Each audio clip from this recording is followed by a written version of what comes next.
Okay. I'll be the judge of that. Oh, yep. Okay, let's see how we sound. Let's throw this into my headphones. That means I will mute myself while I chew my protein bar. Hey, Uh, Bubs.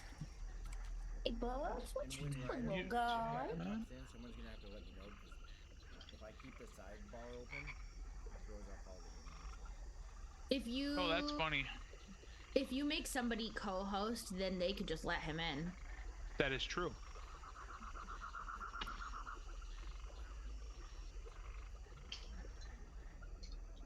All right. I Okay. need specifically Rory's opinion right now.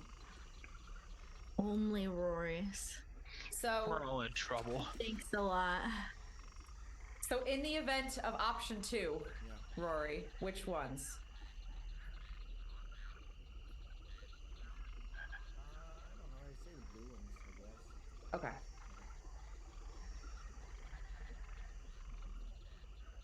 Okay. Can you hear me? Yeah, I can hear you. This time? Yep. Okay. Are you I'm using my using earbuds now, What if you? but we'll see how unplug long the, they're live. unplug the mic and see how that works or sounds. Like follow the blue cable to the right hand side of the computer. The blue cable Oh no, that's the or cable. the one that's connected to the mic? The one connected to the mic, not the camera. The blue cable is fine. The red, not the blue. I say, Rory, just so you Okay. know, on stream, your volume is really low. Man, why is that always How is that? Yeah, I still hear you just fine, sorry. So that's correct. So let's go to settings. I mean, they're gonna die soon, probably. And I'm only listening to stream right now, just so you know. I'm running to the bathroom quick. Okay. My sounds like the this? player volume's okay, but yours is just quiet. So I just turned up my Zoom microphone. Well, my Zoom setting. How's that? You're loud and Zoom, but Okay. that's Sounds better, it sounds fine though. So I just but turned could it be a down little bit louder. on Zoom, and now I'm gonna go to my mixer. Mixer. You know what? Let's get some well, let me fix my volume first. Let's mute this, so that way I'm not fighting. Oh, with hey, that. look at that. Mic. Let's turn my DM. And I can't even hear you at all right now. How's this?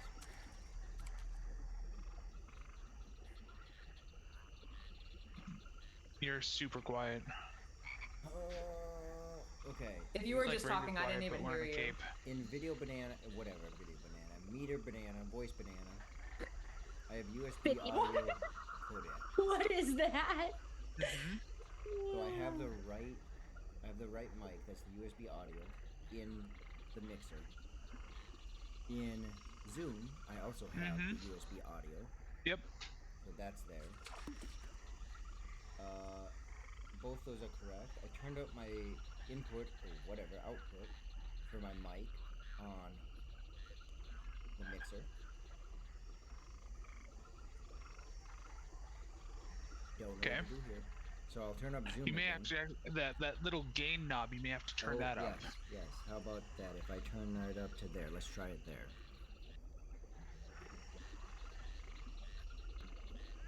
Oh, that's much better. That's better there. You're no longer whispering.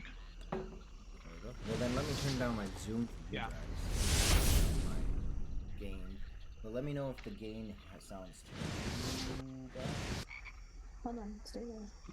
You know what I mean? I want it to get gainy. Okay. Get those gains. Get those gains. Not really. Not if it's bad for the audio. You guys should also hear music then. Yeah, Taylor sounds fine. Okay, Rory, talk, please.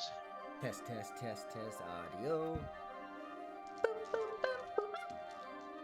That background music does overpower you a little bit. So if the background music can come down and bring your volume up. Should we be hearing the background music? If you have Video Ninja up. Oh, I don't have it up yet. I do have it up, but I don't hear it. I have my Video Ninja muted. Where did I put my Discord? I just found it.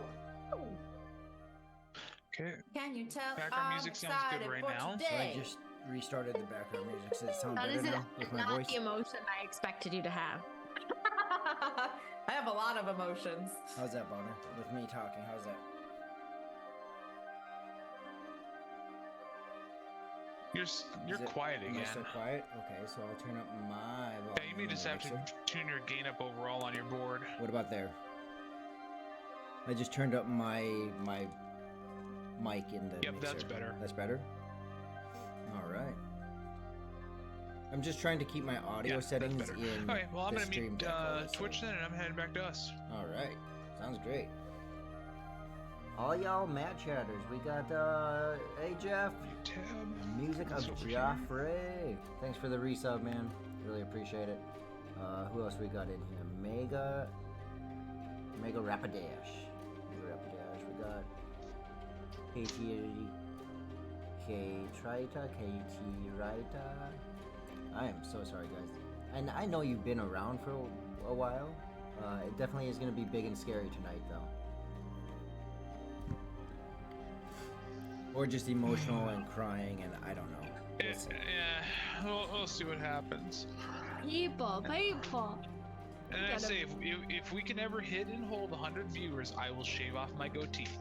On If we stream. ever hit on stream, yep. If we ever hit 200, I will shave my head. Those are lofty goals considering we currently have 9 viewers. But they're out there. So it's not just like a hit 100 viewers for like a minute. It's like if we can hold it for like 5-10 minutes, I will shave my goatee on stream. I think it becomes more tempting when it's goatee and head. Yeah. 200 is the head. And if there wasn't any like censorship issues, I'd say even any chest hair you have and back hair. But anyone with a No. goatee like yours must have back hair. No. I had a friend in the military that I served with, though, that he would regularly shave different logos into his back hair. Oh my god. And he would do it like once a month. That's how bad it was. Before we deployed, I burned him pretty good. We were living on base for like a month, and someone was giving haircuts for free, and I come outside, there's just a pile of hair. I'm like, hey dude, how much did you pay someone to shave your back hair? And he's like 2 ranks above me and just goes drop. Push till I get tired. And Mega Rapidash, not only is it weekly, it's twice. Well, no, it is weekly, but some weeks you get to see her play twice.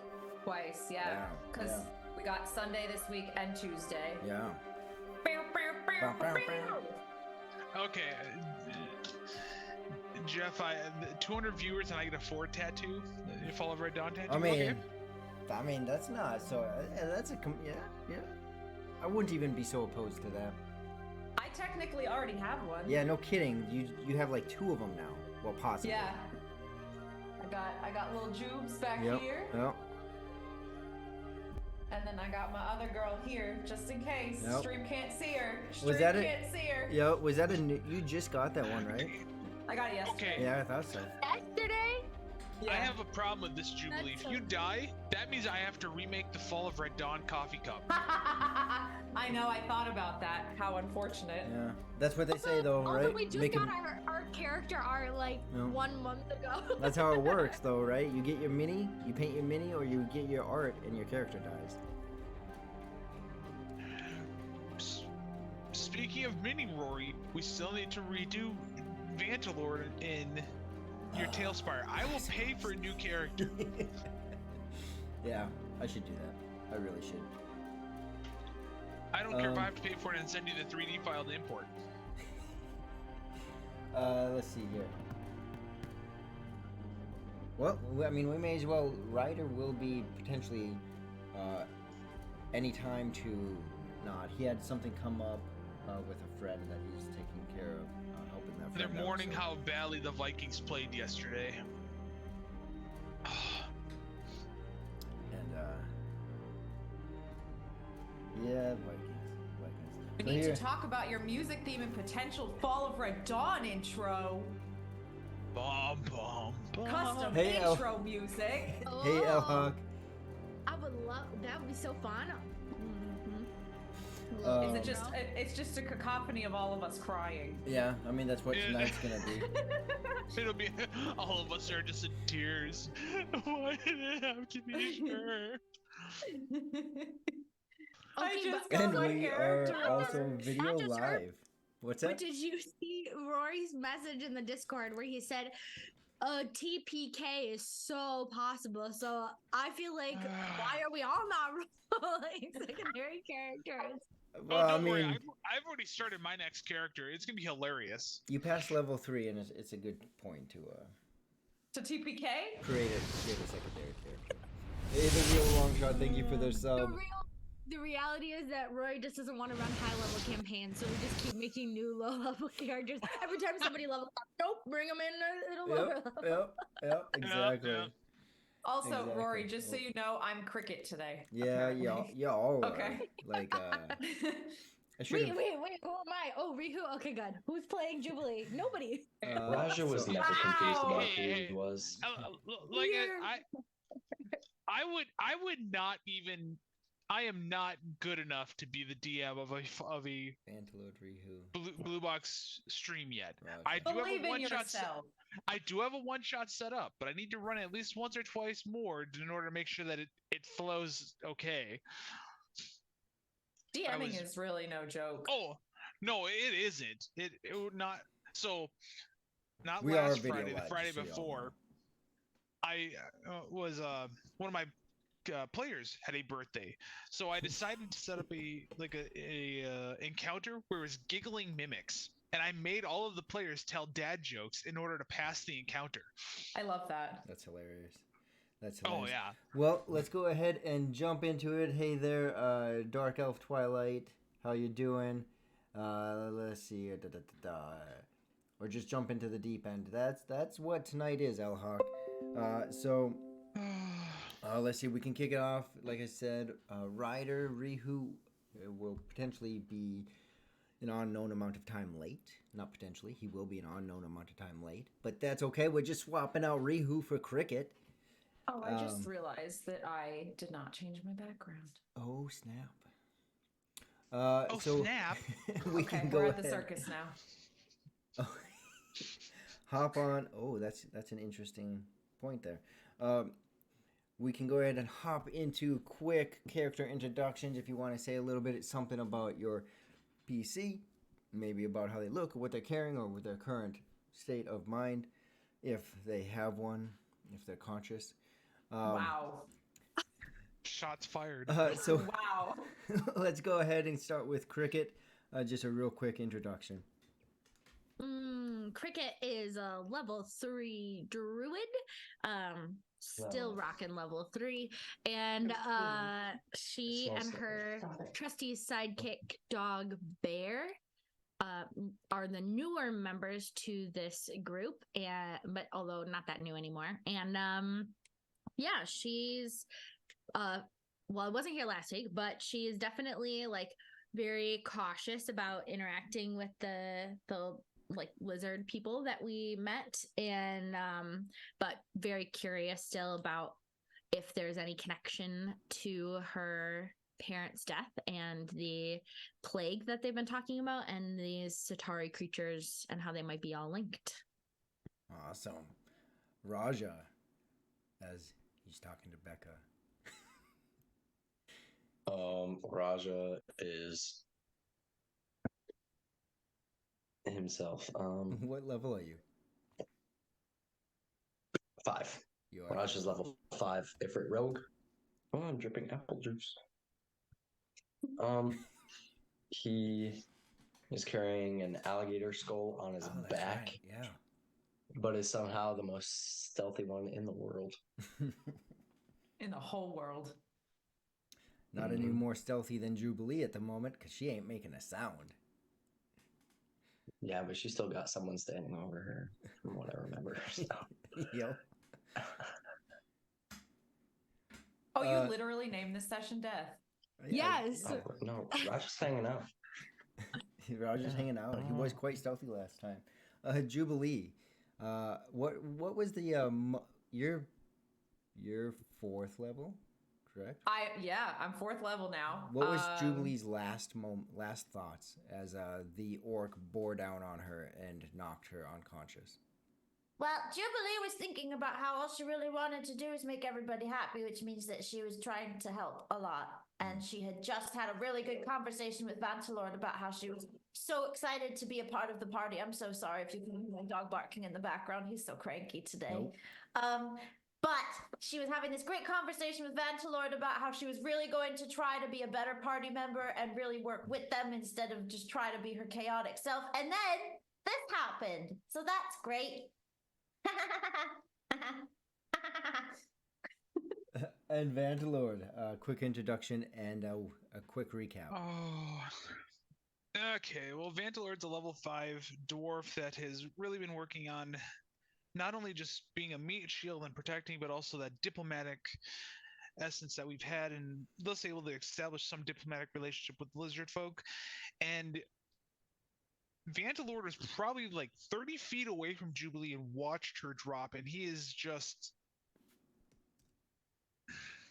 He's very upset because after having that conversation with Jubilee the day before, earlier in that day, wanted nothing more than just help protect her and show her that he's got her back, and literally just watched her drop. Mm-hmm. So he's a little shocked about that and very upset. So with that, getting into last session, oh my god, I don't want to do this, but I'm going to do it. So we started off last session with the lizard folk waking us up very early morning. All of them panicked. We learned that their princess is missing. They don't know if the orcs or the tribe to the west took her. We're going to look for tracks outside of Sylvia's Corner, but as a group, we decided we need to leave to keep the lizard folk from being in greater danger, being that they didn't even want us there in the first place because of the threatening orcs. As we left the camp, Korth pointed us in just different directions so that way we knew where we were. The orcs were half day away to the southwest. They pointed us to the other tribe to the west that was 3 days away. They showed us that south of us is the Northern Lights 3 days away, and finally the teleportation circle to the southeast, about a half day away. There was a mental conversation that Vantalord had on Sue regarding the breaking of the contracts. That was trippy because Sue pretty much just said, don't doubt what I can do, just trust. So we destroyed 3 more contracts, leaving 8 to break. There was also a conversation, as Jubilee and I both said, about just the importance of breaking the contracts, why Vantalord wanted to do it, as well as not just saving Jubilee but the other people in the circus. And after we left camp, the group decided to travel to the Orc Tower, where an initial recon from Raja and Rihun, what we saw was 4 orcs. They saw a goblin that they both snuck up on and took it out with 1 hit, which was fantastic. During the combat, Jubilee took 2 really large hits that, again, as everyone's said, just left her unconscious. We are still in combat. We've already taken down 2 orcs and 2 goblins. Absolutely. And we hop right into the combat. Where we left off, as you described, the tower that you were approaching in the swamp. An orc right next to Vantalord. Short distance away, the downed Jubilee with an orc standing over top of her.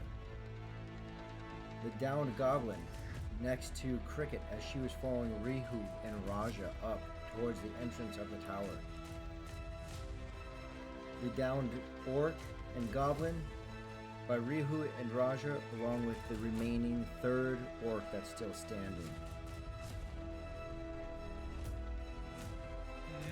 And that is where we start today. Let's roll for initiative. Okay, I've got this. You got it? Yep. I sure hope you do. What'd you get? A 6. Got a 1.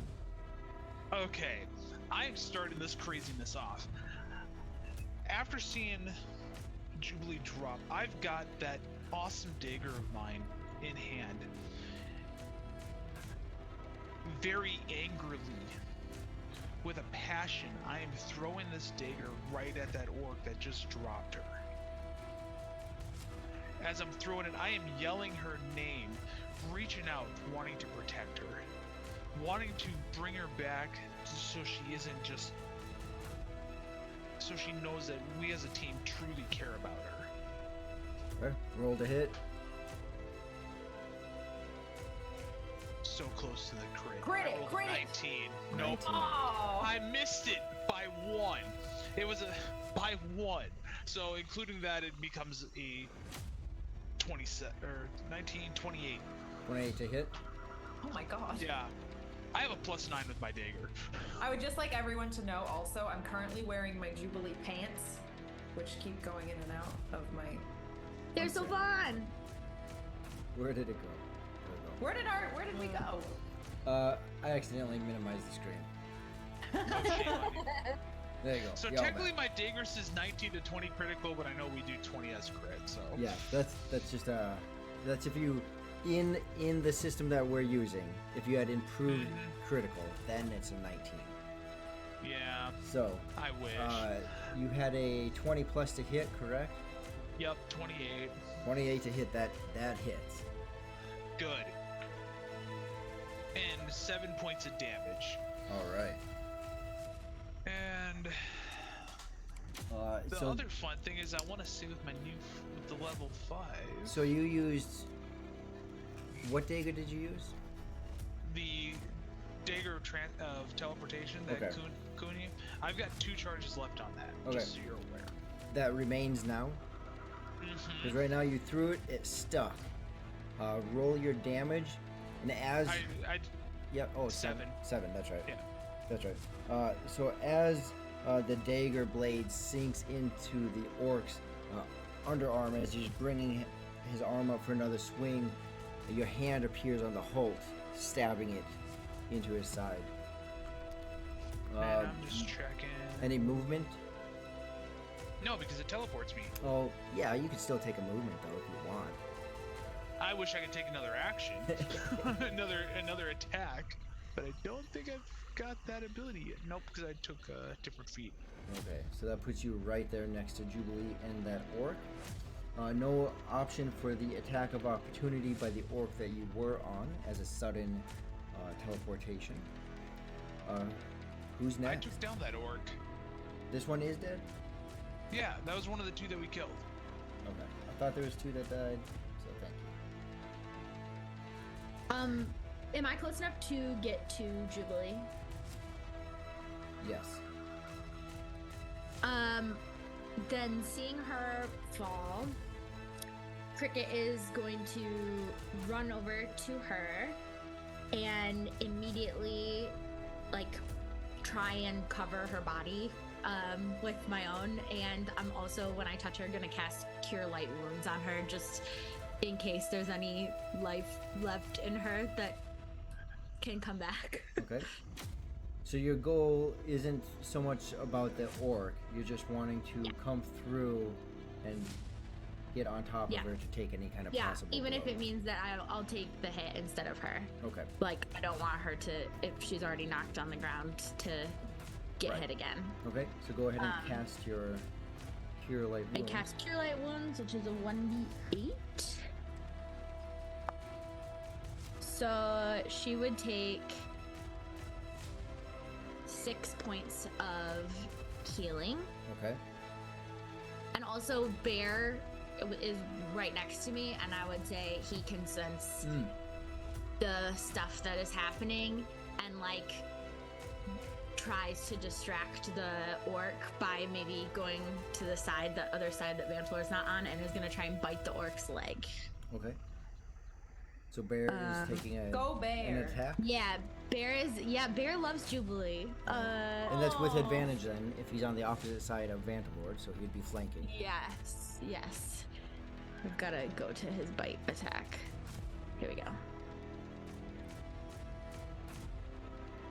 That is a 12. Okay. I have anxiety. Oh, advantage, Hey. sorry. Advantage, hold on. Thank you Oh, for the 13. sub. 13. Bear has to quickly adjust and he barely his teeth just barely clamp onto the calf of the orc.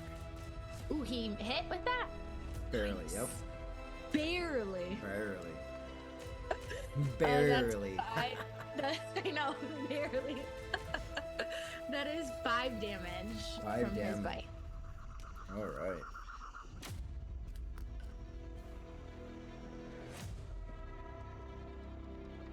Five damage. Ooh, the orc with the bite of bear.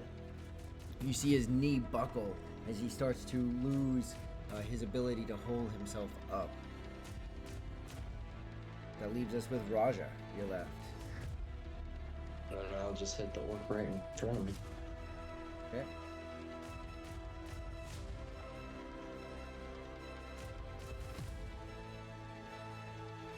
$15 to hit. 15 hits. Hey, Lord Gazumba.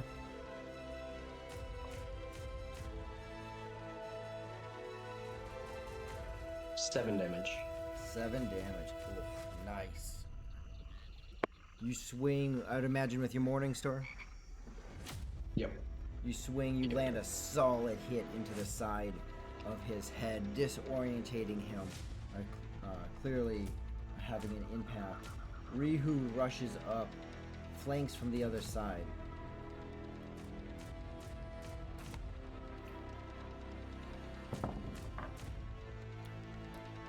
He throws a punch, he also hits, causing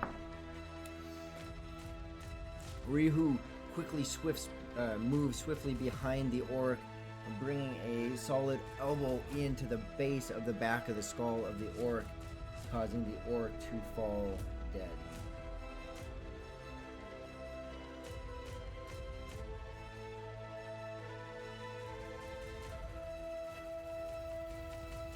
With the one orc remaining, clearly Vantalord being the primary threat.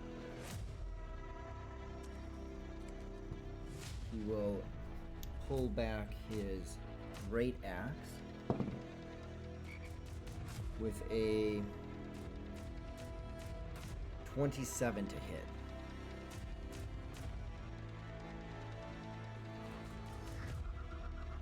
Oh, 23 to hit. 23 to hit.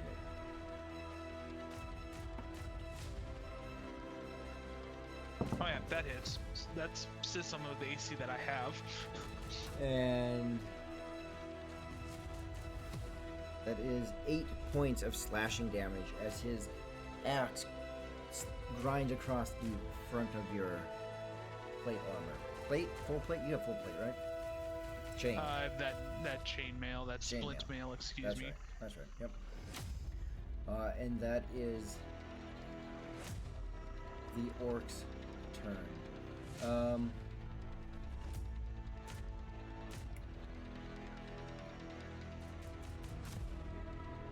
You hear a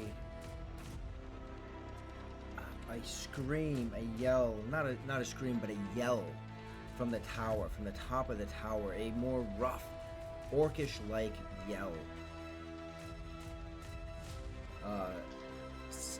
Raja, you recognize it as a command to kill, because you can speak orc, right?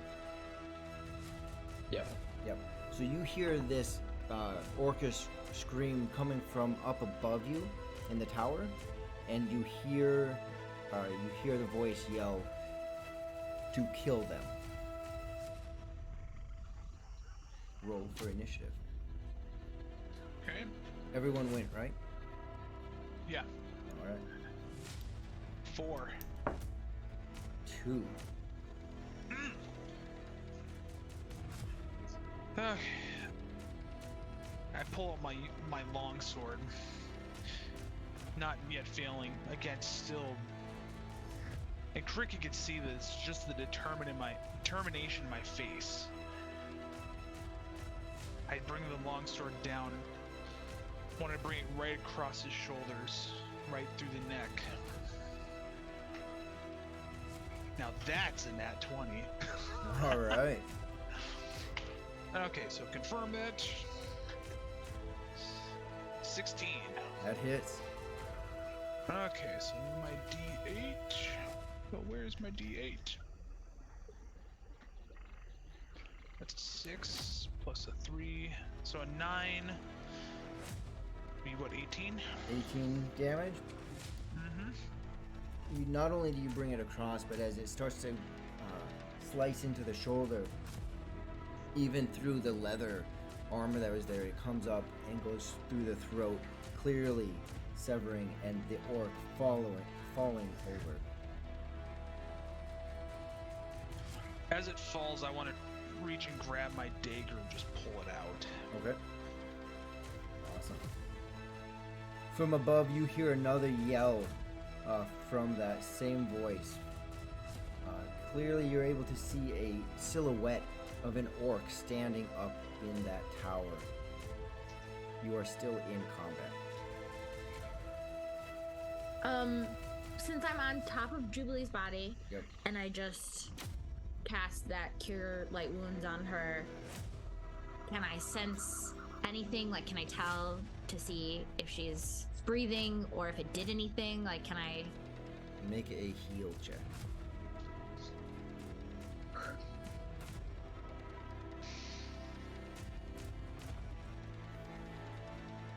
Um, 22. 22. Your heart is pounding. The combat going on around you, and knowing that she took extreme damage to herself. She took a major wound. You calm yourself. You listen. You feel for any breath, any kind of movement of muscles. There's no movement, no breath.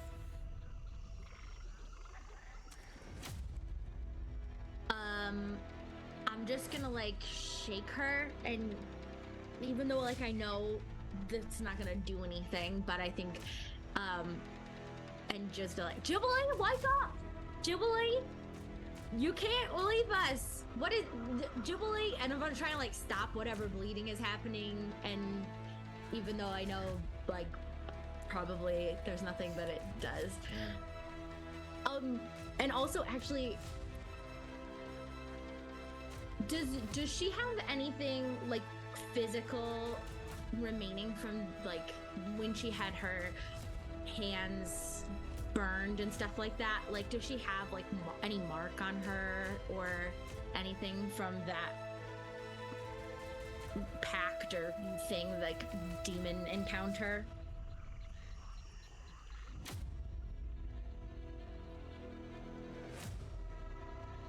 Jubilee, all you had done was cut your hand, correct? Yeah, so she had cut her hand, and then there was the hand that she had on the pentagram that was burned. Burned, yep. So the both the burn, you can, if you look at her hands, you see that clearly the one hand was burned, right? And she cut her hand decently well, so that it would still be scabbed and scarred, or scabbed. So clearly she has these markings that haven't fully healed. I'm gonna take the burned hand and like hold it and look at it and be like, listen, I don't know what kind of creature you contacted, but if this demon thing is like listening, you can't let her leave. She's gonna be important to you, I'm sure. So I don't know if there's anybody who hears me, but like, come on, Jubilee, you can't pull through. Just like come back from wherever you are. Do not go towards the light.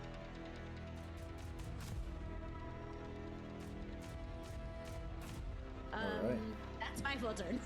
Okay. That's Raja. You're next. What do you do?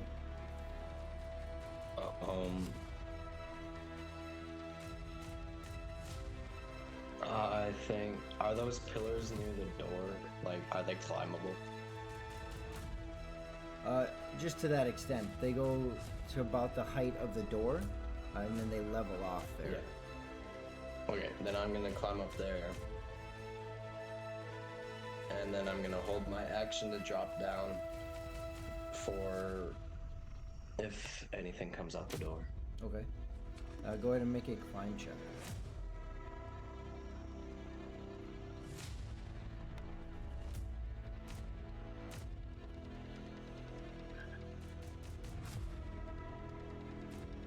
22. 22. Easy enough. You find a couple easy finger holes, and you pop yourself up there very quickly and smoothly. Rihu, seeing your And lead, I'm just gonna go ahead. just now I'm just gonna wait and hold my action. Okay. Rihu, seeing your lead, will also climb the other side. And that takes us to the orc standing above you.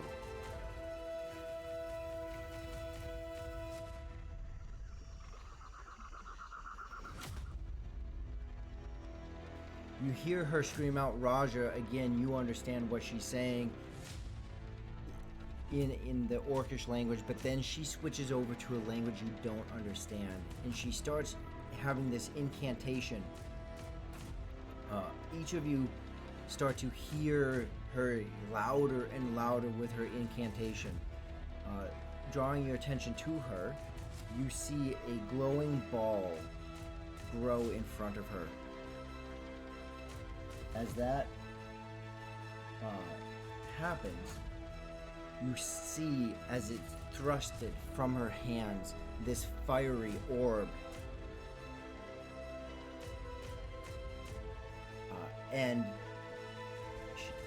she yells out again in that arcane language as she casts Fireball.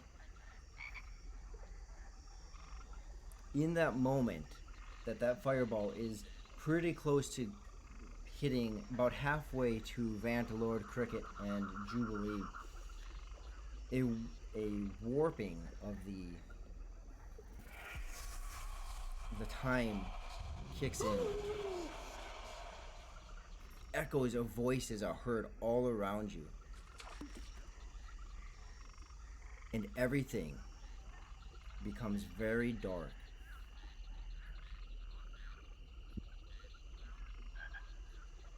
Crows and ravens are heard cawing all around you.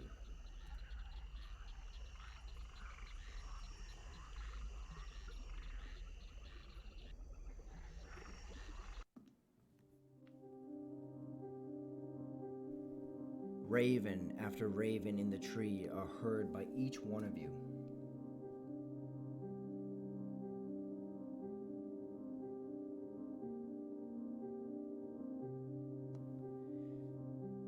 And then a voice.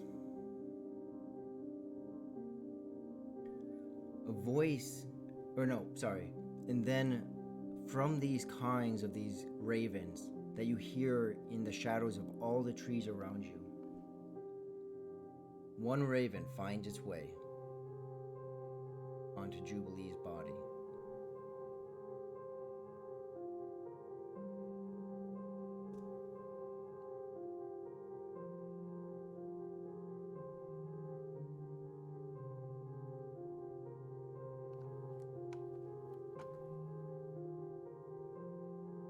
All around you, time is at a standstill. That fireball, like a burning sun 30 feet from you in the air, yet gives off no illumination. You simply see this round orb.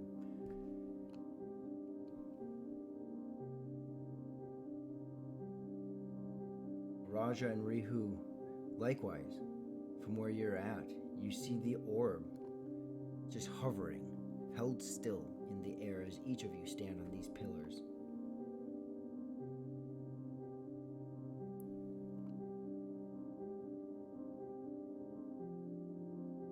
The raven standing ever so gently on Jubilee's body. A voice comes from the raven itself.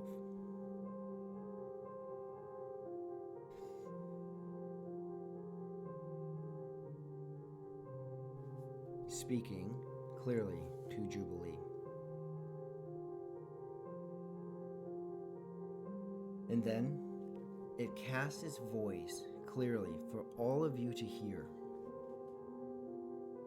And you hear this raven say,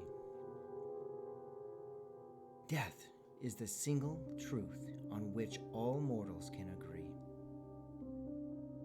Because none can escape this particular doom. The raven looks back at Jubilee. Death is the great leveler of farmers and kings. However, there is one in that tower that seeks revenge, and in doing so, to escape death. She must be stopped, or her abominations will become unstoppable. The raven steps closer and nudges Jubilee's chin.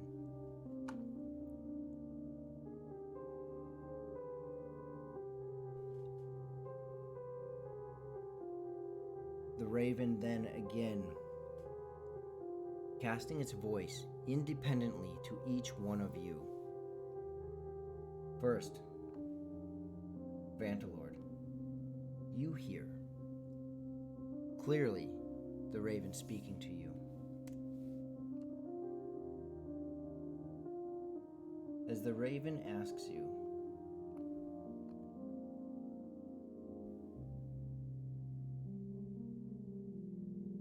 tell me of a moment when this Jubilee, tell me, why does she matter to you?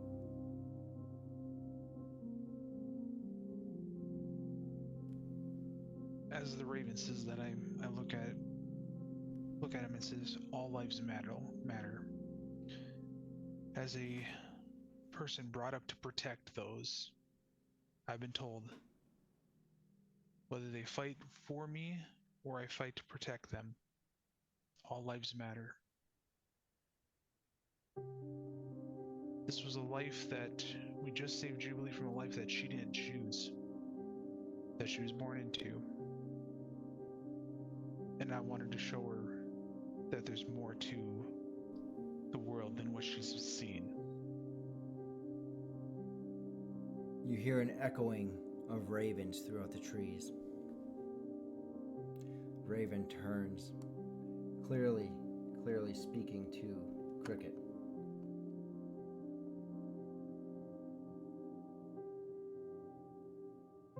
And Cricket, you hear the same question. Tell me of a moment with this Jubilee. Tell me, why does she matter to you?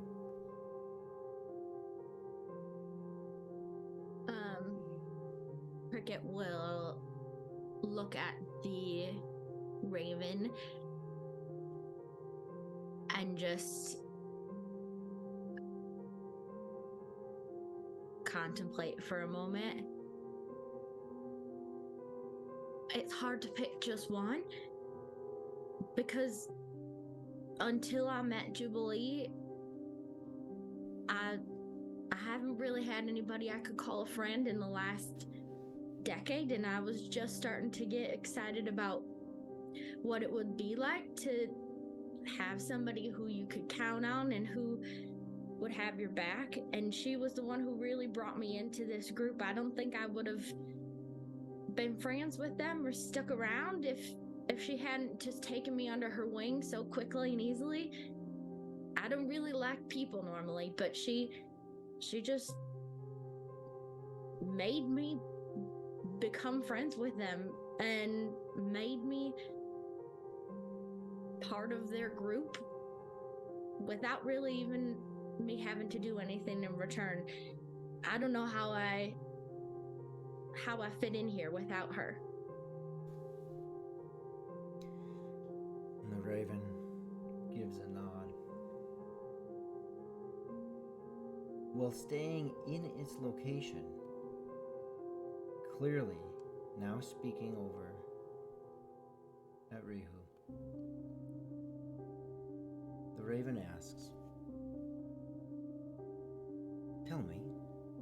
Tell me of a moment with this Jubilee. Tell me, why does she matter to you? And you see you see a peace. The true centering of this monk. as he looks in the direction of Jubilee. Well, I have traveled many places and I don't tend to settle down. I guess in that way I had a common interest with Jubilee. She also traveled and didn't seem to settle down. But I never even allowed myself to net with others.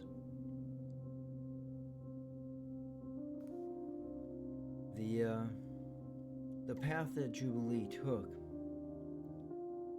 she, although didn't settle down, connected with everyone and everything. She made friends with the weirdest people. She brought smiles to the grumpiest of them, and even those who we found to be her enemies, she still sought for their freedom. She is a good person. And likewise, Raja, you hear this raven clearly speak to you. And you hear, as the question is asked, tell me of a moment. Tell me of a time with this Jubilee. Why does she matter to you? I just want to make a point. I'm a little surprised right now because I don't think Raja even knew that Jubilee was down.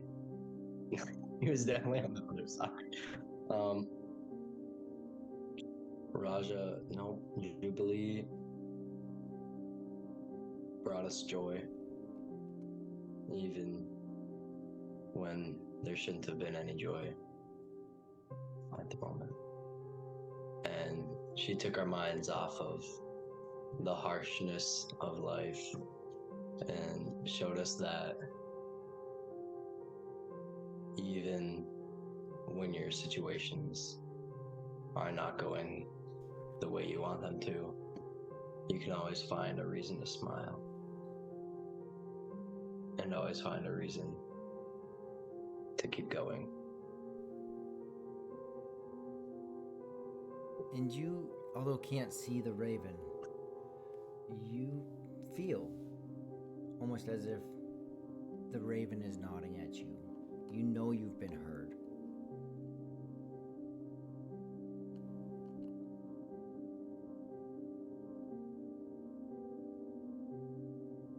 The raven pushes its beak again against Jubilee's chin.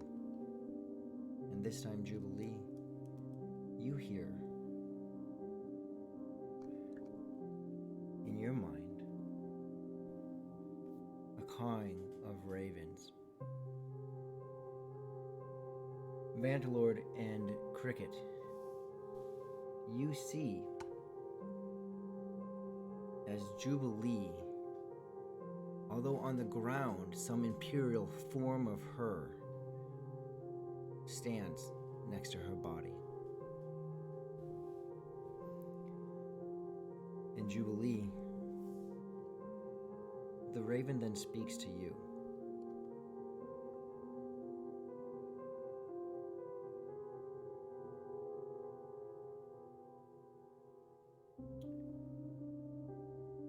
Jubilee, tell me, I do believe you have a family. Tell me of a moment that makes you happy. Well, I do have a family. I have parents and I have my family from the circus, but really the happiest I've ever been is with the people that are standing here with me right now. And I know that they've all been fighting really hard for me. And I've always been a part of a group that has always felt like they kind of just needed to be there because we were all born into this and we were, all of us from the circus felt like this was just what we were destined to do. We had to, and that was all that we had. And then I met them, and they decided to just take me in. And they loved me for exactly who I was. And I just had this whole talk with Vantalord just earlier today about how I was so sorry that I was trying so hard to stay separate from them and be this chaotic, crazy, of course my dog jumps in right now. I was trying to be this totally separate, chaotic person, and that all I really had to do was just be myself, and they loved me anyway. So really every moment that I've had with them has made me happy, even the really hard ones. And you feel acknowledged and heard by this raven. You see it nod.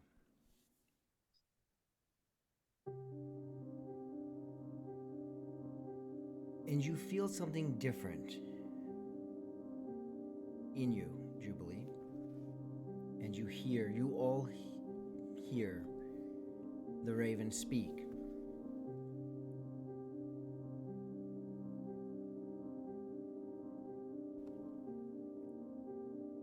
Jubilee, there might be a way. I know you feel something different in this moment. You know things differently now. You know my ordinances. You know my expectations. Do you accept them?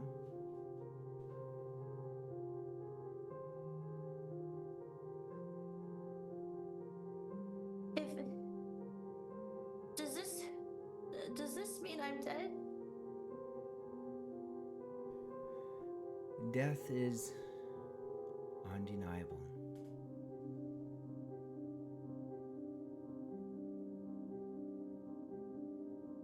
I'm just really afraid. Raven steps back onto your abdomen. Wings open up and slowly go back down. Do you accept my ordinances? Yes. You know them. I do.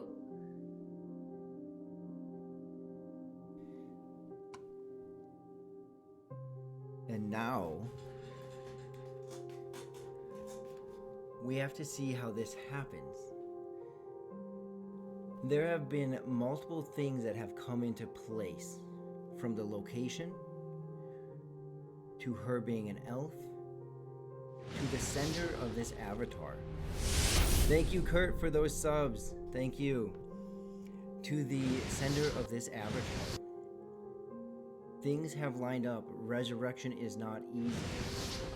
And they're all lined up. Each of the moments that each of the players have had an impact in this moment. So, the way this works, and thank you, John, for teaching me this with Gimbal with episode 11 of GHA. Jubilee, you would need a 12 on a d20 in order to make this all take place. It is still in the fate of the dice. However, because of the impactful statements of each player, that number will come down to an 11. Now, also, what had been so, what I thought was such a great way to have the Mad Chatters interact in that episode was that if you guys want, every 1,000 bits, Mad Chatters can have an impact in this moment. That for every 1,000 bits, it will drop down another point. She currently has to roll an 11 in order to have the outcome be beneficial. Oh boy. 11 or higher. So for every 1,000 all the way down to 6, and we'll give that just a minute as this moment settles in more than it already has. If only I could put in bits. And like this. and so that way, if you guys want, you have a chance to impact the possibility of this resurrection with Jubilee. While we wait for that minute, Jubilee, Taylor, what's going through your mind right now? Besides the fact that I just sobbed like a little baby on street. But Jubilee is definitely scared and confused and very worried about what all of this means for her. But she doesn't want to lose her friends, and she doesn't want to be dead. She feels like she has so much unfinished business, and she hasn't brought enough joy to the world yet, and she hasn't made enough people laugh, and there haven't been enough moments that she's been able to share with these people who have meant so much to her, so she doesn't want that to be over.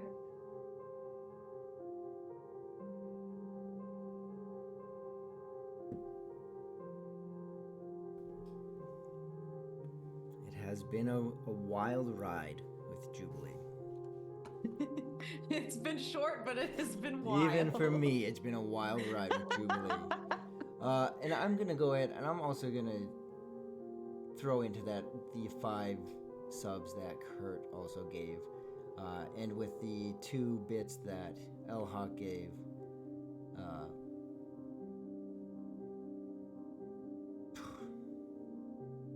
Sure. Let's say. I mean, that's great. That's a great one. Let's see. What should we make that, Thomas? 50. Restore PC health is 50. How about we go with 50? 50,000. Anyone with 50,000 or more, every 50,000 will count as a bit.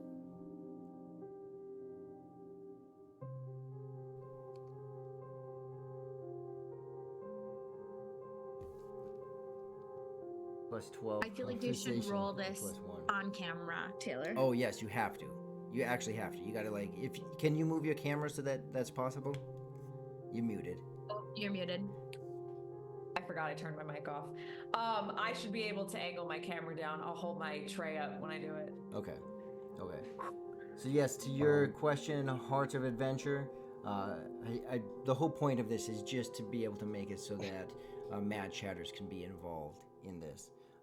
So we'll go with 50,000 bits.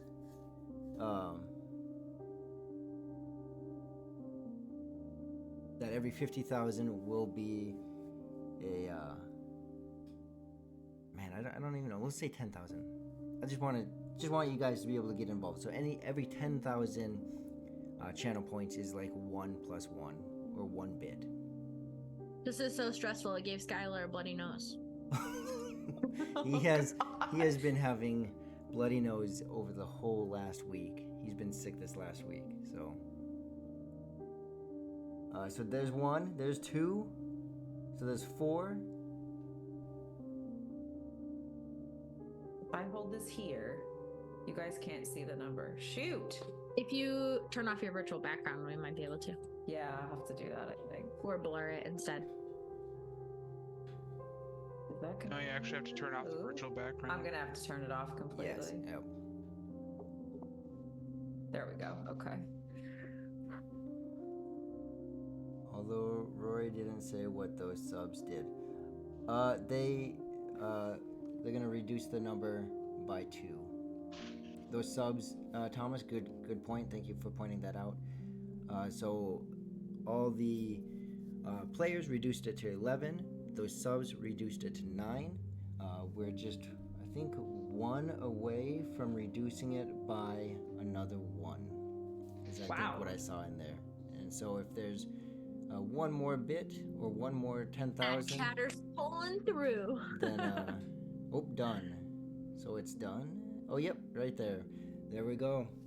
So we'll delay no further. So that brings us down, I said, to 11 to 9 to 8. Okay, so so 8 or the- higher, 8 or yep. higher, 8 or higher. Yep, all players and Mad Chatters have definitely had an impact. Make it Okay. an 8. It's make it an 8. Yeah, from Okay. 12 to 11 down to 9 8 down or to 8. more. Yes, 8 or more. Yep. I roll here. You guys gonna be able to see my dice, maybe. I'm doing this right now? Is this what Do this it is right happening now. right Yep. Ah! Oh god! Oh god! So Oh god! stressful. Oh god! Oh god! Okay, wait. What is It's it? a 18? 16? 16. 16.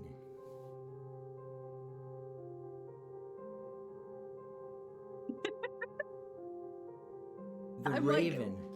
Cautiously not hearing that because I don't actually know what that means.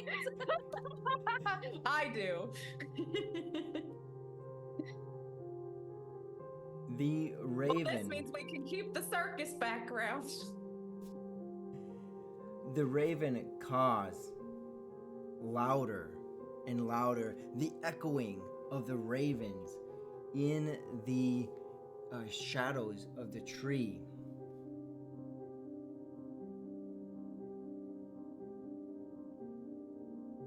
Jubilee's body starts to flicker, almost in an ethereal fashion.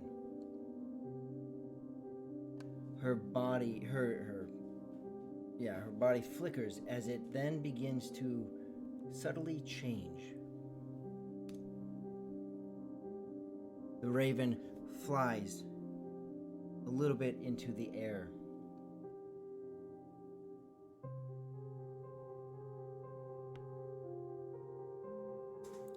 The cawing. Each of you see as you hear this raven fly, flapping its wings harder and harder. You see the light starting to show through the darkness, or the darkness fading away. You hear that same eerie sound as the raven flies up towards that ball of fire, taking the full blunt as the light fills the air.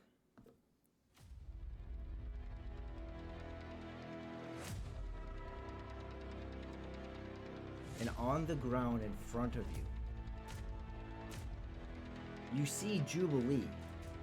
You see a person, mind you. Each of you see this person.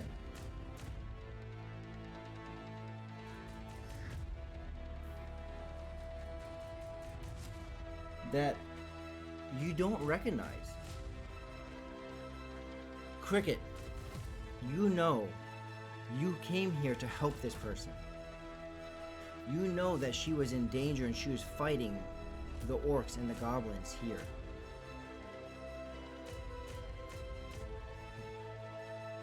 You don't know who she is. Vantalord, likewise, you know you came here to fight these orcs. And in that, you saw this person, this elf, fall to the ground, struck by an orc. You know that you killed the orc there in front of you.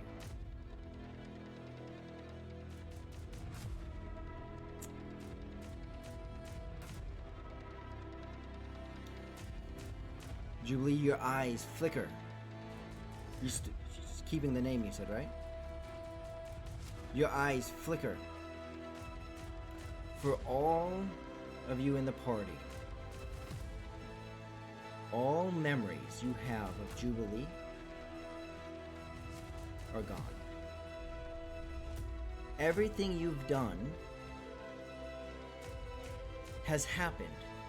Interaction with the circus, overcoming Morin Duke, the contracts, the mirror, all of it is still in existence.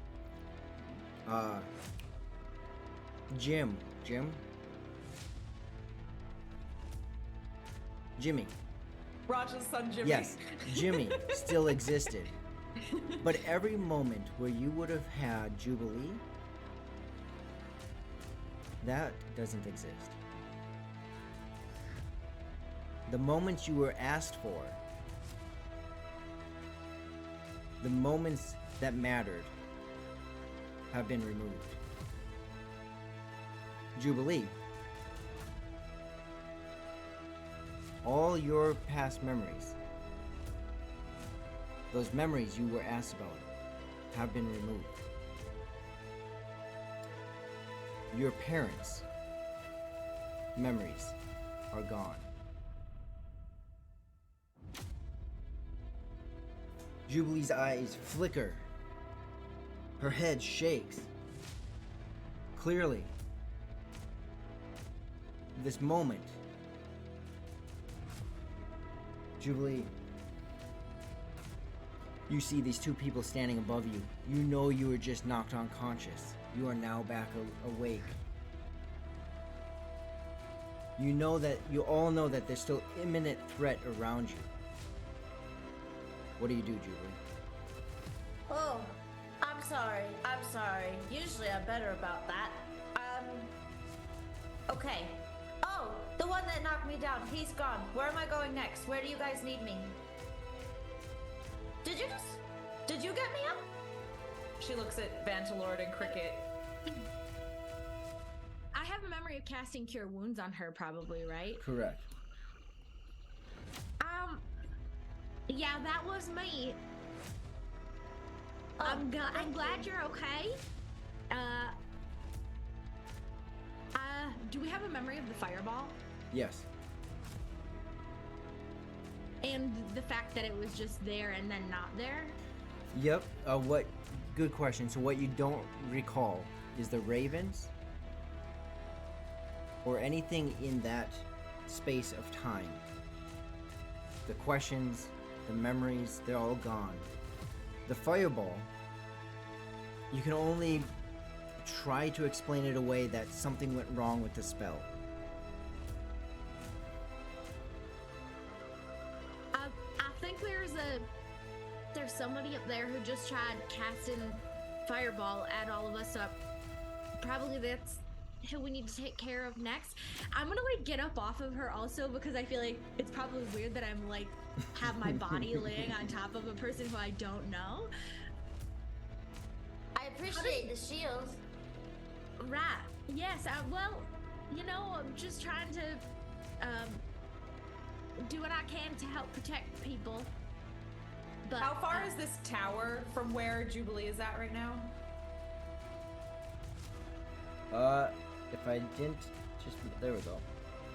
A good 60 feet, I want to say, from you. Oh, well, Yep. let me handle it then. I'm Jubilee, by the way. And she holds both of her hands out and casts Eldritch Blast right up at the tower at 120 feet.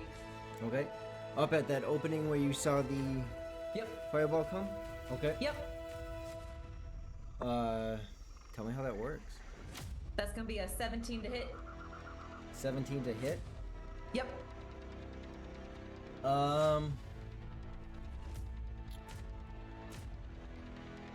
Yeah, so as you cast, let's see here. You see a shimmer in front of that orc that cast that. The Eldritch Blast hits that, and you see it almost flatten out and spray off to the sides. Oh. Ha! I'm coming for you, baby. And she's gonna use her 30 feet of movement to start heading towards the tower. Okay, what about the rest of you? Just go straight into her initiative with you guys having it.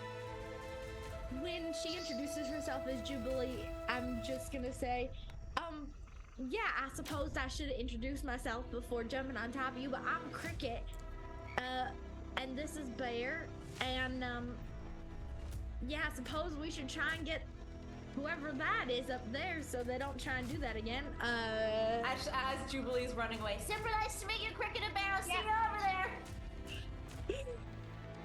I'm gonna stand up. Cricket's gonna stand up and just shake it off a little bit. I think there's still some lingering confusion as to how she ended up here, and Roll a she just roll, okay. roll a wisdom check.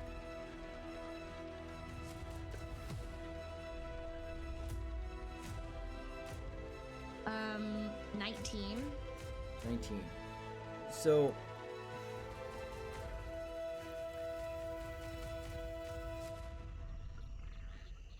you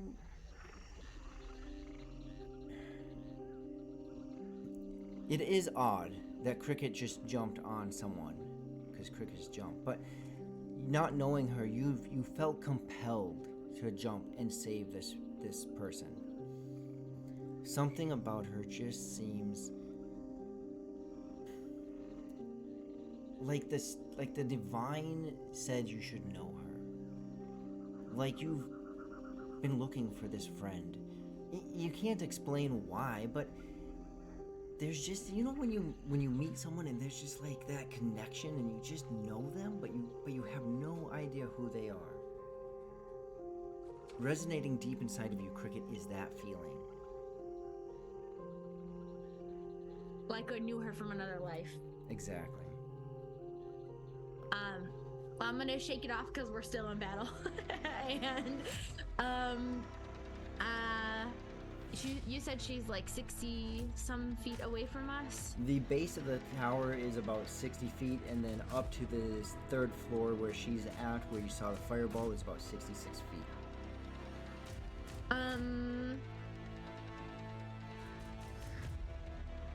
I'm gonna use my movement to get 30 feet, and Okay. then did I see that shimmer that happened when Jubilee cast something towards her? Yeah. She she pointed, she cast, she sent Yeah. that spell up there, so it would have been easy enough to see that. I'm gonna cast Detect Magic Okay. and try and like look at that specifically where she's standing to see if I can see anything that seems like a magical like shield or something like that. And Detect Magic works in time lapse, right? So every 6 seconds you gain more information. Yes. Yeah, it's yes, I What do you believe so. get in the first 6 seconds? Yeah, round 1 is like any magical auras, Okay. and then round 2 would be like different ones, like which ones are more powerful than others, and round 3 would be I can like do a check to see what type of magic it is So round But 1 the is first just one would- are there auras? Just and where are they, like anything that's magical would like be glowing. gotcha. So you he's behind you.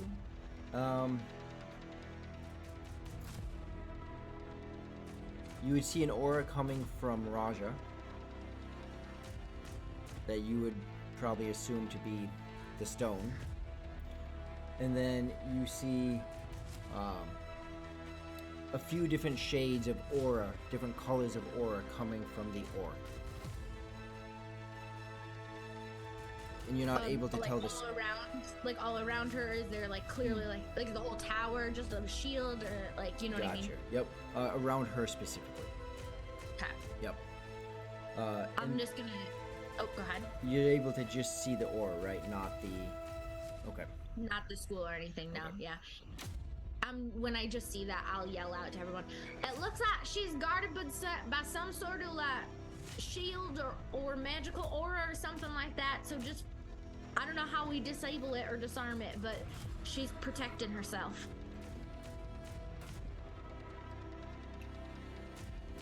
Raj is gonna drop down and open the door.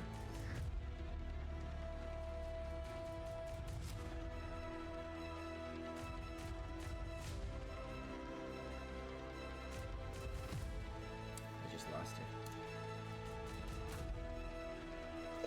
Roger, That's you, easy. Man of many mysteries. you hop down easy enough. And you go to open the door.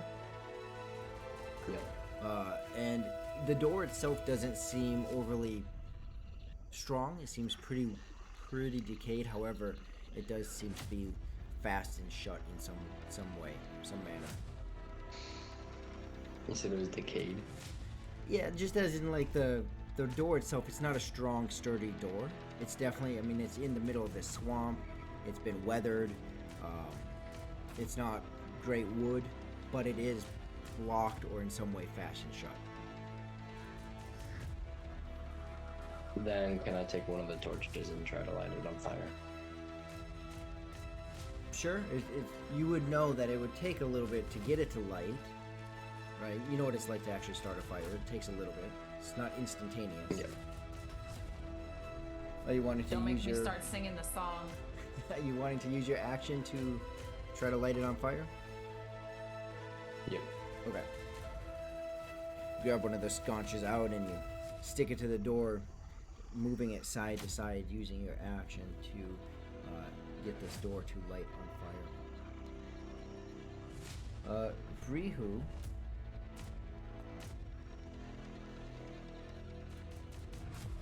With the door on fire, he is going to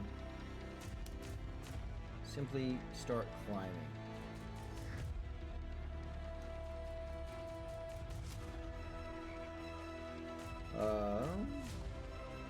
And that will bring us to. I get a movement, don't I? Yep, that I'm brings taking us to my- Vantalord. Okay. This year, I've got 20 feet of movement. I'm 60 feet away. I'm taking my movement and my dash. Gonna come up to the door. And I just want to ready myself to my next turn. I'm gonna try to actually break the door down. Okay. I So don't you- care if it's unlocked or locked at this point. So with your dash, you'll still be 40. roughly 20 Yeah. feet away. Yeah. So not quite there yet. And I've taken 3 points of emotional damage. Isn't everything doubled? Or was that just in the circus? Oh no, everything's normal here. Okay. That was just in that map. Yep.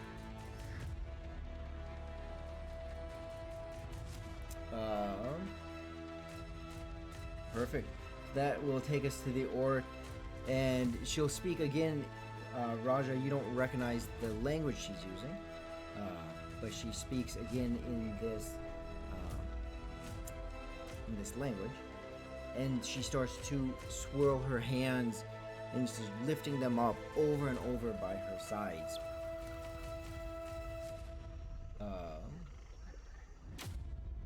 As she does, each of you begin to hear various sounds from all around the base of the tower.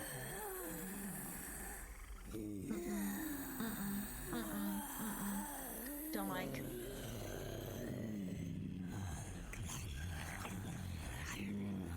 As little by little, you start seeing these sounds. Cricket right next to you, you see the ground start to move. A hand pushes up through the ground.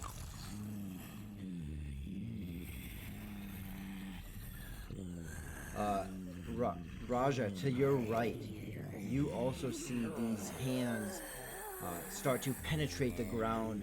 The torsos lift up through the ground.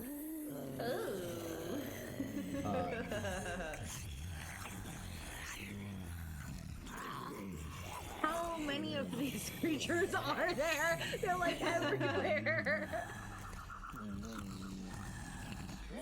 Cricket, you see from your vantage point, 1, 2, 3, 4, you see 5 of them.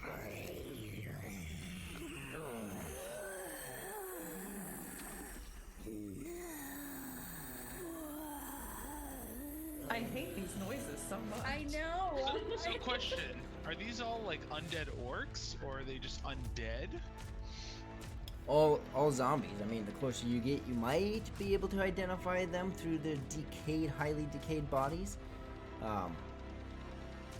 But they're definitely all zombies.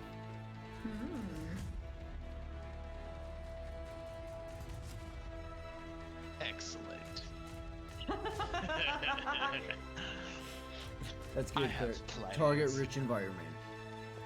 So the orc above, waving her hands, lifting,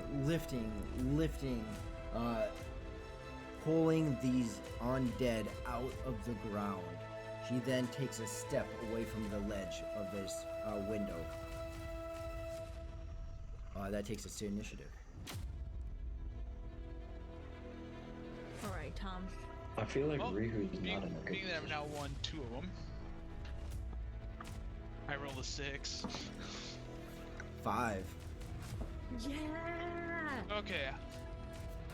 How far away from the first undead am I? Out of pure curiosity. You're kind of in the middle. So from this one over by Raja, you're about 40 feet. From this one over by Cricket, you're about 25 feet.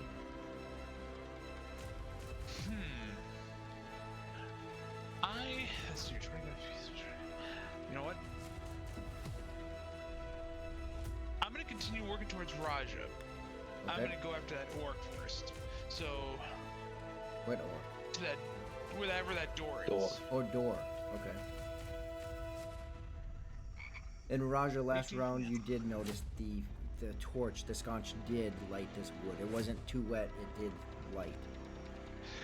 Alright. So I'm taking my 20 feet of movement. I'm getting up to that door, and I'm gonna look at Raja, and I'm like, I'm busting it down, and I'm going Does that mean to that- break. I'm gonna break that door down. I don't care if it's on fire. What's up, Raja?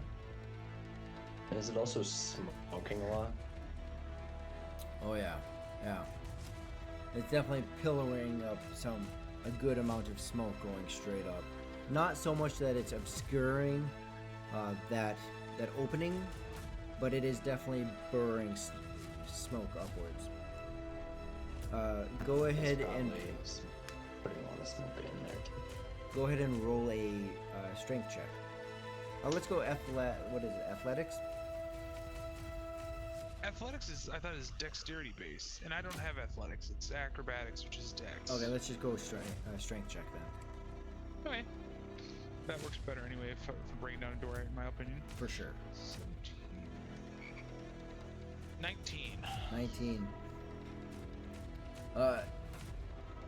You recognize pretty quickly with your stubby legs, kicking it might not be so effective, but you do have a good shoulder that you just bore into the side of that door, and the whole thing just cracks open. The weakening of the fire definitely helped, and then just the weak door in general. Smoke continues to burrow both now inside and outside of this tower as that door continues to burn. Ooh. Oh.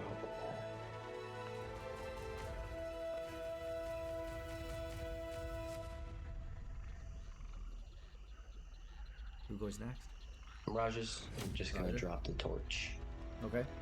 like in the walkway area, because I'm guessing zombies aren't too fond of fire. Okay, so you And drop then- it there. Yeah, and then hop inside. Okay. You take a couple steps inside. You see that the inside of this tower is about 20 feet wide. It's a nice square, 20 by 20 with a staircase that leads up. In this room itself, in this level, there really isn't a lot of anything. You see there's an open barrel. It looks to be empty. Aside from that, a couple, what are they called? Can't think of the name, but a couple sacks, and empty sacks. Kevlar sacks? Is it Kevlar sacks or whatever they're called? That you would put like dry Then- goods in, but they're empty. Yeah. Did Raja? Raja's going to run his hands along the door as he runs into Okay. to try to take some fire damage ish. All right.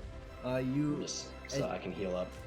as you purposely, Vantalord, you see Raja purposely as he's entering this room, observing what's around him. He's sliding his hand not against the door, but definitely slowly through the flame.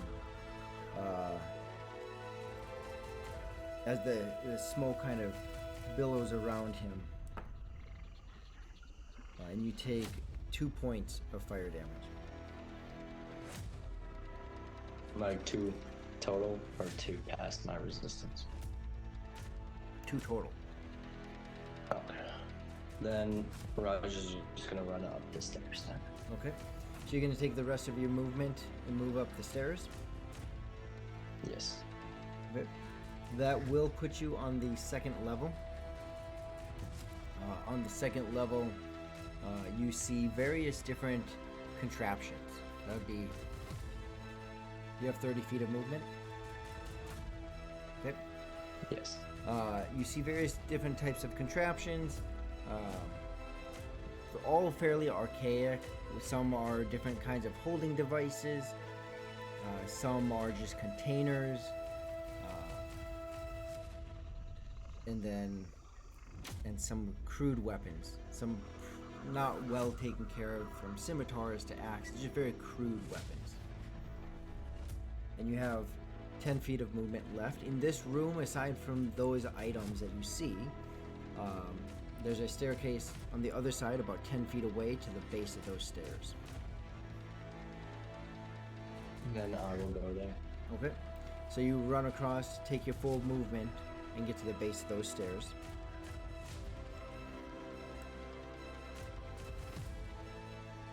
Yeah, I don't want to go all the way up. Yeah. Is there a way that I can get a better view of where these undead are on the map? Jubilee. Like you, Taylor, or you, Jubilee? Well, from where I'm standing, and also I'm trying to figure out what my range is to cast the spell right now. So you can see where you're standing. You're on a bit of a hill. You can see one through some branches to the left, one directly in front of you by Cricket, one over off to the right. Okay. To the other side, you would see that there's a couple over here. Distance-wise,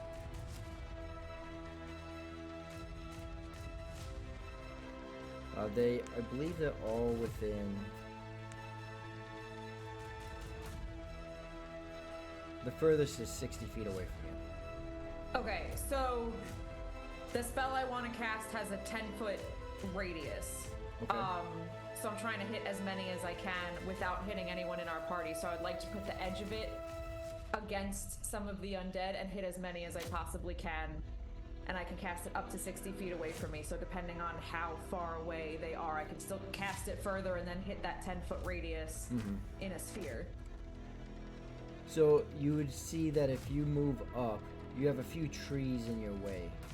Okay. You can see them. But you know that if you move up some distance, closer by where Raja is, that you'd be Okay. able to. Are there some?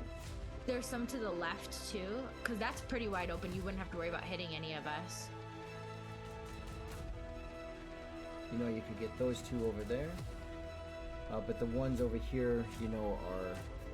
Yeah, is there a chance that I could get the 3 that are over here all at one time?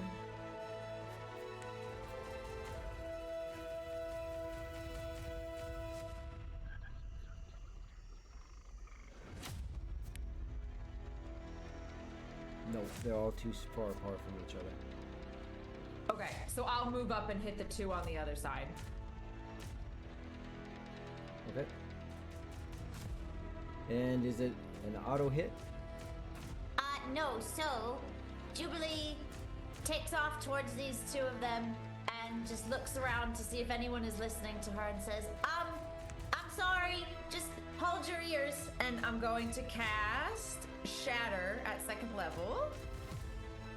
So that's going to be a Constitution save for both of them. DC's 13.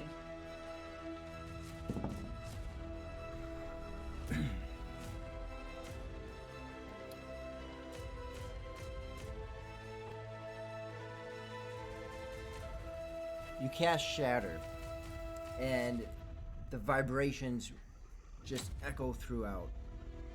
You see parts of their body, arm fall off one, the leg buckle on the other, but they are still moving. Is that half damage? They succeeded. Oh, they both succeeded? Yeah, Then one they both- did. Yeah, they both succeeded. Okay, then they're both taking 18 points of thunder Ish. damage. 18 Each. points. Oof. Um, No wonder we don't recognize Jubilee. What are these spells that are hitting? I know I can actually do damage. yeah, so more damage than I thought. An arm flies off one, the hand flies off on the other side, the leg buckles and blows off, part of the rib cage of one blows off, but they are sort of. Jubilee just looks at all of them falling apart.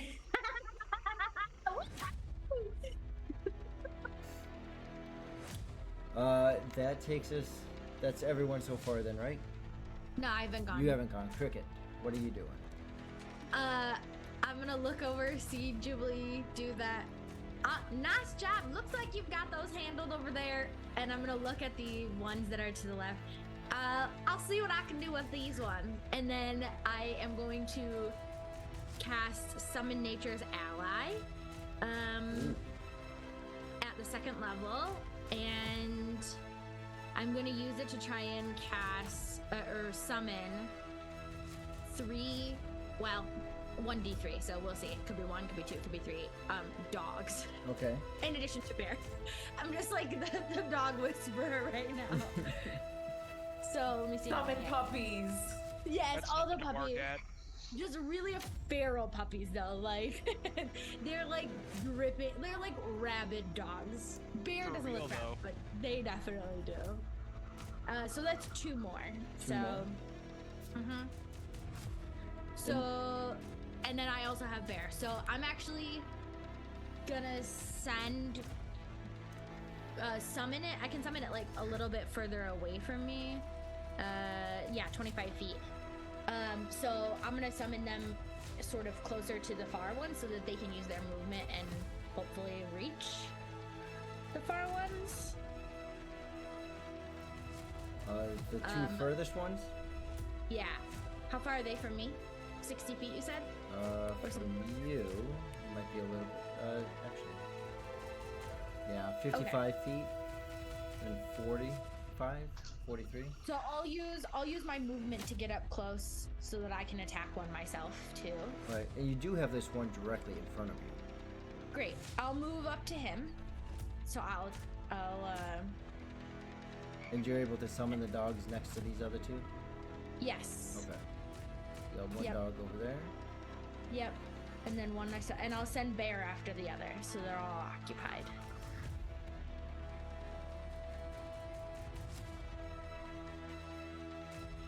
And bear is over here. Yep. Okay. And then they're all gonna attack. Alright. Or try to. Okay.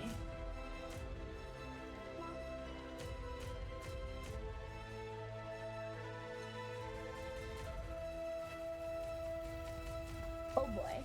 Well, they're gonna try to. They're gonna really try to attack, but I don't think they're gonna all hit. That's a 3, a 7, and a 14. 3, a 7, hit. and a 14. Yeah. The first one with the 3, even for being a summoned animal, it has a second thought about doing what you are telling it to do. Almost like a connection between the two of them. The second one doesn't hesitate as much and almost bites on to the zombie. The third one was a what? A 14. A 14. That one latches on. Go ahead and roll for damage. That is 3 points of damage. 3 points of damage.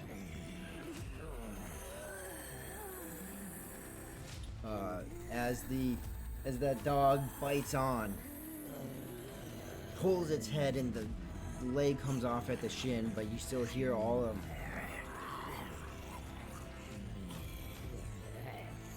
And then that was your action, so you're not able to attack now, right? Right, yeah. I'm just holding my staff in front of the zombie in front of me, ready to defend myself if I need to. All right. And also, I'd like to say when I summon them, I'm gonna yell, "Sick 'em!" Perfect. So the orc, as I had mentioned, had stepped back and out.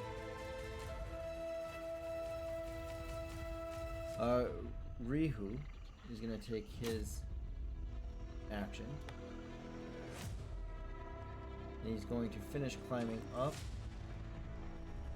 And he'll head inside.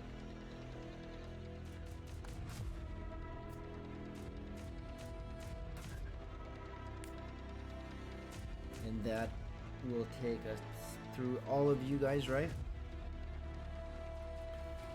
None of you can see what the orc is doing, so she'll take her turn.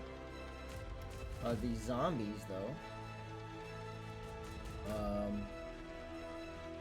not the most intelligent creatures. Each of them will attack their dog respectively.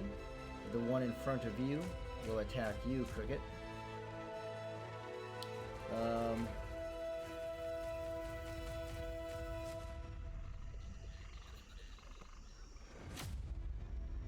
And they'll reach out with their disfigured and deformed hands and open skin as they and try to bite each of these dogs.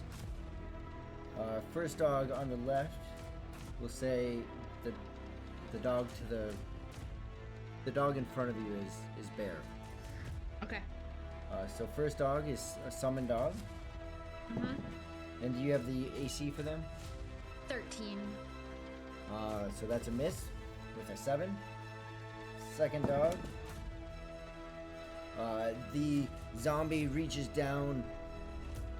His hands put a loose grip onto this dog, and as it goes to bite the dog, the jaw actually falls off. With a natural 1. Oh god. And then the third dog attacking Bear had a 6 to hit. Bear has a higher AC a little bit too. I hope so. And then the one attacking you is an 8 to hit. That will not hit. I don't have that high of an AC, but it is higher than that. These two shambling things. Not again. These parts of them have been blown off by thunder wave. Was it? Shatter. Shatter. Parts of them flying off, so now they're just crawling with their one arm just pulling them towards you guys. He'll make it to there, and he will make it to there, and that will take us to initiative. Alright. Maybe I can win it this time? Oh, I hope not. He said before rolling like a 3. Choose. 6? Uh-oh. 5. Yes. Oh. I jinxed it. Yeah, Rinse, you jinxed it. rinse, wash, and repeat. Zombie to dog, dog, dog, and cricket. Me and my Zombie, back dog, dog. dog, dog, dog. Yeah. Well, that guy's snuggle into timeout now. So for the first Timeout dice. for the first dog, it is a 15 to hit. That hits. That hits, and that is a whopping 2 points of bludgeoning damage. Good thing they have a little bit of hit points, but it is that's like still a quarter of that or a third of that. For the second one, it is a 16 to hit, Yep. and that is 4 points of bludgeoning damage. The third one, attacking Bear, is a 5 to hit. That does not hit. The one attacking you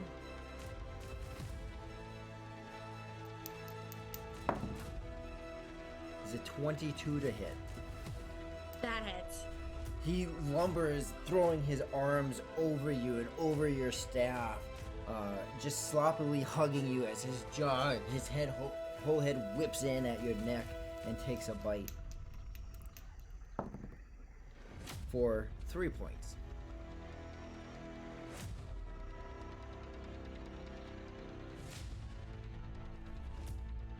The two over here will continue to crawl. Unable to attack anyone. This one getting hung up on a tree slightly.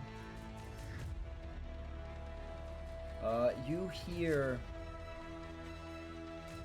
an echoing a bit of a whistle from this orc.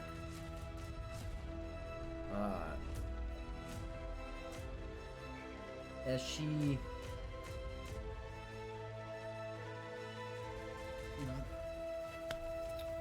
you haven't gone up yet.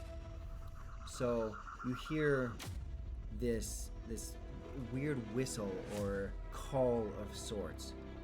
As each of you start to hear cracking and clicking and snapping sounds.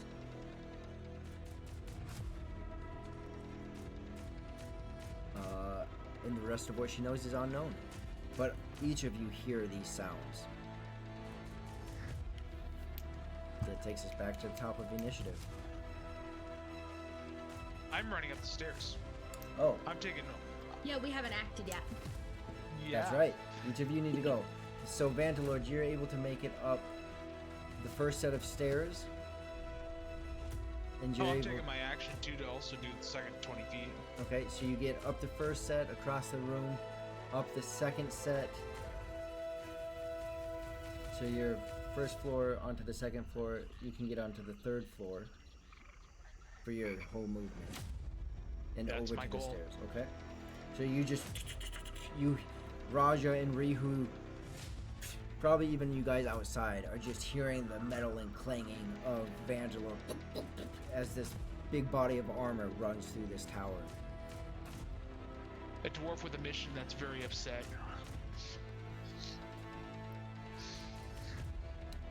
The rest Raja of will follow. Raja follows. Raja, as he's catching up to you. He just goes up the second set of stairs. Yep. So you're on the third floor with Rihu now, right? Or were you already there? Yeah, because I was. You needed to go up those stairs. Because she's on the third floor, right? Now Yeah. she is, yeah. She's now on the fourth floor. So when you get to the third floor, Oh, she's all the way up. yep. So by the time you get there, she's no longer there. And Rihu is pointing that she went upstairs. Oh, then I'll just go upstairs. Okay, so you go up to the fourth floor? Is that Yeah. what you're saying? Yes. Okay. And are you just running up there, or how are you going up there?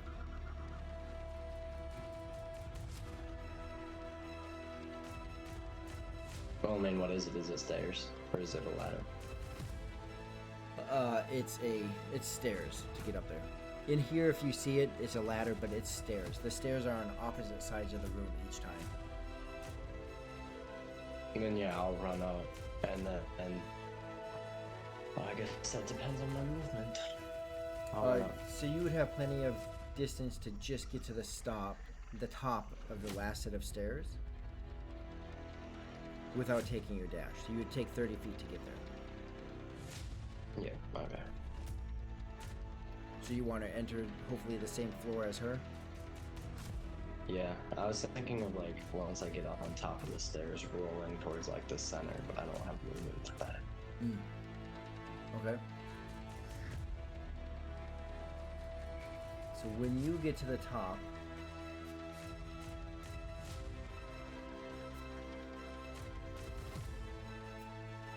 I think I'll come up halfway, or to my so that my legs are still on the stairs. but that way you can or, see like, onto the floor. below the floor. Yep. Yeah, but like the top half of my body isn't, because I don't really have much good against wizards. Okay. So when you get up Just there, rush. and again, you see a ladder, but it's stairs. You get up there, and again, it's a square tower all the way up. So you see what you recognize to be lots of these eggs. Some of them, it looks, have hatched, and others have not. And you see her on the other side, starting to move her hands in some fashion. You hear her uttering some kind of spell. All of those balls are eggs? Oh god. Disturbing. But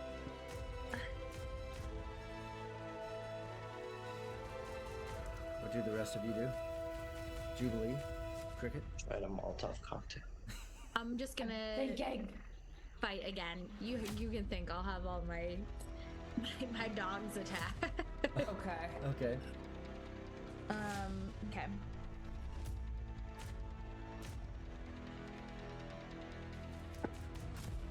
Oh, that was better. Okay, so it is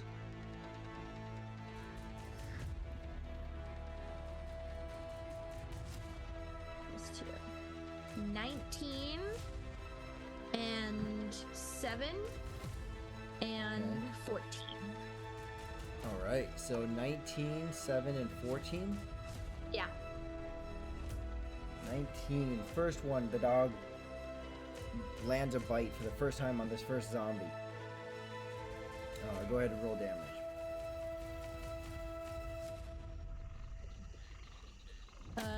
That is 2 points of damage.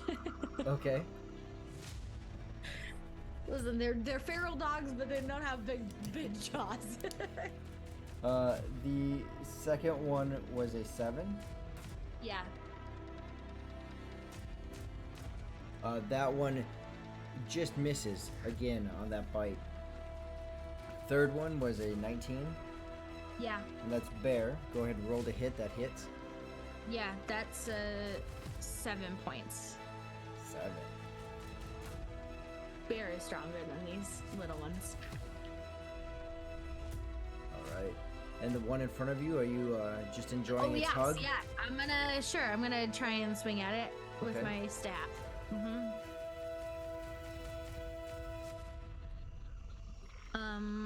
That is 10.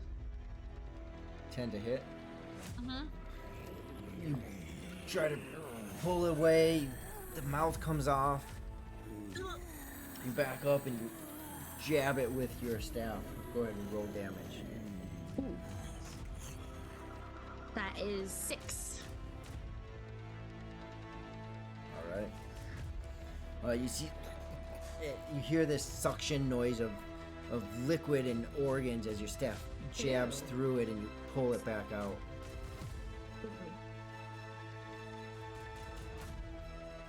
Jubilee? I am going to. Where is the closest one to me? Is that 10 feet away? They are both with, let me check. Vantalord and Raja have gone inside the tower. Okay. As far as these other two, first one is 12 feet and 20 feet. Okay. I'm going to use a couple feet of my movement to. I'm going to move up to the. Shoot, do I want to do that or do I want to do this? Have either of those taken damage yet? Those are the two that you initially blew apart. Oh, And they're just beautiful. crawling. Oh no, I don't on want the- to do that. They're okay. just crawling on the ground now. Okay. Oh, I'm going to do this. I'm going to cast Firebolt at the closest one to me, Okay. and they're going to have to make. Oh, does this just hit? Make a range. Okay, I rolled to hit. I'm so not used to this. That's a 17 to hit. 17 hits. Okay, and then that's going to be 8 points of fire damage. Okay. The bolt hits it in square in the face / neck with everything falling apart already. It finishes flowing through the body as the whole thing just starts to heat up and blows apart, smelling of ichor and burnt flesh.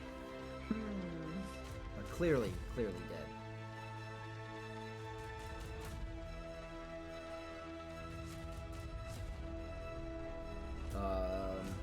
Rihu will also follow, seeing Vantalord now reaching this floor, seeing Raja move up to the next one. Rihu will also move up to that parallel with you, or just behind you, Raja. As you're in that staircase, Rihu is right behind you. And that's everyone, correct? I think so, yeah. All right. So that is top of the round. And where are we at here? We will, at this time, go ahead and take our one and only break. Stretch your legs, get something to drink, and enjoy your lovely time with the undead. Oh god. We're just leaving those sounds.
Enjoy some. Let's go with them.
How's it going, Taylor?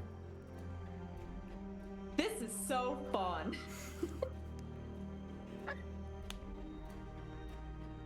I just love that my spells actually do a lot of damage right now. This is so magical. I'm so used to not being able to hit anything. With Jubilee or playing in general? No, like with Jubilee's old stuff that she had, I felt like I was doing no damage, and now it's just like bam, bam, bam, bam. But also, warlocks are like my bread and butter. I love them so much. So this for me is just like the greatest thing. Tom's like, He is in shock still, I think. I am. My brain is so broken right now. I don't know whether I like you right now or hate you right now, Rory. It's like, you know, having obviously these deep conversations with Jubilee, now I don't remember any of them. Yeah. It's like, really? Yeah.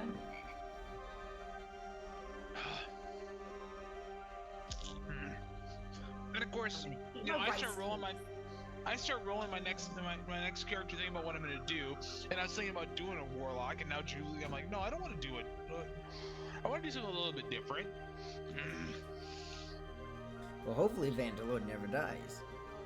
Oh yeah, I have a good vengeance behind me. And I mean, what I'm coming happier for this. place could he be in right now? They're trying to protect his teammates and those Being able to around him. kill so much evil. Oh gosh, yeah. When you said so undead and an orc, like, so one, I just realized one of my feats is called hatred. Yeah. I have an additional +1 versus orcs and undead, Oh. and I didn't know that. So like all of my previous shots, my bonus to hit should have been a +10 versus a +9. The other thing is, like, I don't know how often we use dodge. I also, like, I didn't know if, like, orcs were considered, like, a subclass of a giant or whatnot, but I may have a +4 on dodge versus giants. Like, I just learned that today.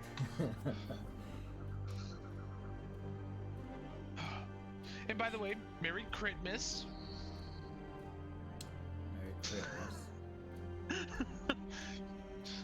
If anyone ever wants a funny D&D shirt, T-Turtle. This is our last stream before the holiday, isn't it? That is before the Yeah. new year. Aww. Our last stream of 2023. Yup. Because we're not streaming New Year's Eve, are we?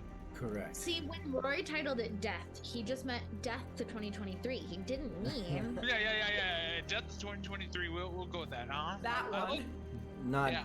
not death to the. I mean, Jubilee literally could have died if she didn't make the roll. I mean, she kind of did die. And then there's I that, did, in theory, die. right? And also, your memories are all bad. I just told this the entire first half, like, I broke it down to a 30,000 foot view for my better half, and she's like, why are you guys all so emotional? I'm like, because we're all in our characters' brains right now.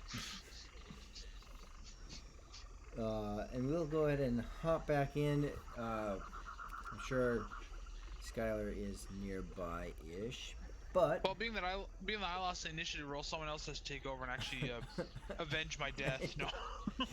while we wait for him, though, we will go ahead. Oh, speaking of the devil. Yeah, he's usually pretty close by. This is one of my summoned nature's ally. No wonder it only does 2 points. Yeah, that's why it only does 2 points. If it was a Chihuahua, I'd do 5. So, everyone can see on the stream here, this is the new Jubilee Mini. Ooh. So she still has the dark purples and dark pinks, unlike the vibrant purples and pinks that Jubilee used to wear. Her hair She's a little goth girl, just like me now. Yeah. her hair does have highlights of black and red in it now, and those white patches that used to be on her face are either now skin colored or they're black, depending on because she had multiple different patches. On her backside, she does wear a cloak, and on the backside is a image of a raven. Oh, So cool. I feel like she's gone Edgar Allan Poe. Very, very dark. You do know my dog's name is Poe, right? I do now. I love Edgar Allan Poe so much. Why am I not surprised by that? I'm just not. Yes, I was so stoked to be able to find the raven imagery. Super fitting. So, She's like a goth Raja. It's literally the Ravens. She's from the embodying phoenix to the opposite raven. of me. She's embodying the opposite of me. That's awesome. That's awesome. Well, with the embodiment of the duality of phoenixes and ravens, let's jump back into it. As the as the zombies continue to crawl towards Jubilee now and climb and scrape in a futile combat with these canines and with Cricket. Let's roll for initiative. Who's rolling? Okay. 3. Yes. Ah. Like father looks son. Nah, I just should have used a real dice. Well, again, these things are not the most intelligent, but they are all engaged with something anyways. So the first one, going counterclockwise, the first one will attack the summoned doggy. An 8 to hit. That does not hit. Second one, summoned doggy. 10 to hit. Third one, attacking bear. 19 to hit. This is AC. Yes. With 3 points of bludgeoning damage. The fourth one, attacking Cricket, being pushed back, the staff going in and pulling back out. You see him still just coming back towards you. With a 15 to hit. That hits.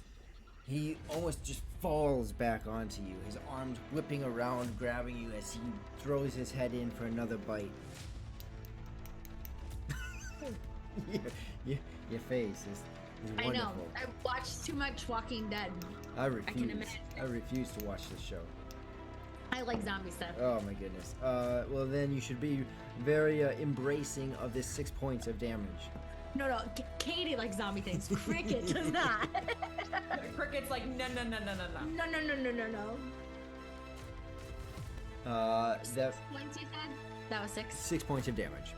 Did any of the Mad Chatters right now watch the one shot that Kurt ran for me and a couple other people? The Walking Dead one, because your girl got deaded real bad. Really? I got sliced in half on a meat conveyor belt. Ooh, yikes. Ugh. On that note, the other zombie will crawl, scraping and scratching at the earth that he came out of, towards Jubilee, unable to fully make it to you, about 5 feet still away from you. I have cool abilities now. Come at me, man. Come at me, zombies. Let's go. All of you hear clicking and cracking and snapping, almost like a popping of joints sound. A very, very familiar sound, not of the zombies, but what you've encountered with. Jubilee, you do not know this sound. You have not encountered Great. this sound. Cool. The rest of you, though, know this to be the Satari. No. And it doesn't sound quiet. Nice knowing you guys. No. For those who are outside, it sounds like various different locations within the trees that these poppings are coming from. For those of you inside, and Raja, you being the only one looking into that top floor, you see two things happen. One, the orc that was casting the spells goes up a staircase that you can see the sky. It looks like it goes onto the roof of this tower. You also see in here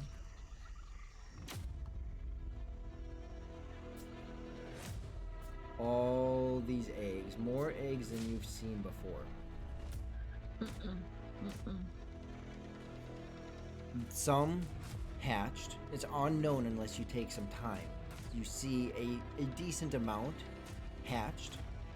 You see a large amount unhatched. And within the room, you hear, coming from two different spots across the room from you, above the eggs. So if we're looking at this room, again, I know the ladders and stuff aren't right. You're on this here side. The eggs over here, some have hatched, some have not, and there's two Satari that you see climbing on the walls right there. You hear the popping and clicking right there. Rihu's behind you, he can't see him, and Vantalord is at the bottom of the stairs, so he can't see that floor yet. And the orc climbs. You see her go up the staircase to the top. And that is their turn. Party's turn. So- I was just gonna go. Sorry, the people that are outside the tower, are they able to see? Does it look to them like this orc at the top is controlling what's happening on the ground? So you're not able to see the orc at the top. Right, because she's inside now, right? Yeah, but you saw her go inside, step away from that Yeah. ledge on where Rihu went in. From then, you've lost sight from her. Gotcha. But understanding that she could cast magic, she cast the fireball, right? She raised the zombies. It was decently clear that she raised the zombies, right? That spell was Okay. somewhat seen. Knowing exactly what spell was cast is unknown. But clearly she was raising dead. So is that what you're asking? You're asking about the clicking Yeah, popping? I wanted to see if it seemed like she was the one controlling what was happening, or if there were things happening separately from what she was doing. Right. No, yeah. Of course, it at least correlates with what her actions. Okay.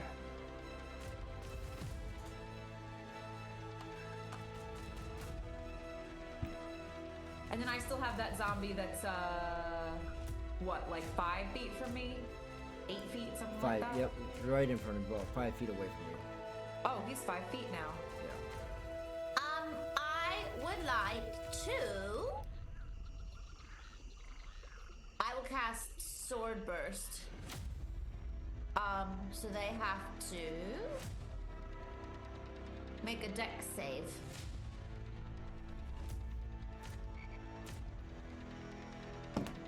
Fail. Like, Oh, cool. Okay. That's not gonna only be is he prone, but he's missing most of his limbs. Like, he's not moving very quick. Okay, so Jubilee puts her arms up in front of her and then throws them out, and this just bunch of blades comes out of her, basically. So it's all these spectral, like daggers and swords and things, and he's gonna take 6 points of slashing damage. Okay. As each of these spectral blades rush past, almost like a paper cut kind of precision, just the rest of the ligaments and limbs just and fall apart. Good night, sweet prince. Any movement? How far is the next one from me? These both are dead. So The only Oh. other ones that you are currently aware of are over being dealt with Cricket. Then I'm gonna use my 30 feet of movement to head right inside. Okay. Jubilee heads I'm inside. I'm continuing running up the stairs, even though I hear the clicking. Mhm. In Vantalord's mind, I have an orc wizard, and dwarves already have a hatred for orcs and goblins and all this. She's already tried casting a fireball at me that I know of. I'm going after her. All right. With this in mind, not that you lose your turn or anything, but so you know, Rihu is on the stairs in front of you, Raja in front of him, and it's very tight spacing, so you're not able to get around them. You could definitely yell at them to get out of your way, and if they get out of your way, but currently you're blocked from being able to go in. Let's say if we're in combat, this would all be happening simultaneously anyway. Yeah, because I'm gonna keep running up. So if Raja moves, yeah, and Rihu moves, then you'd be able to take your turn. But they're just currently blocking you from doing anything. So Raja, you want to go? Yeah, I'm continuing up the stairs. Okay. So you run up the stairs fully into that level. Are you going to the next level, or are you staying there? No, I'm going up to the. To the very I'm top. chasing after the wizard. Okay.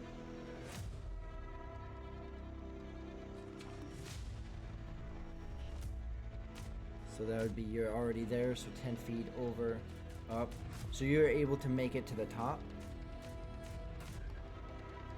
where the orc is at, where this wizard is at.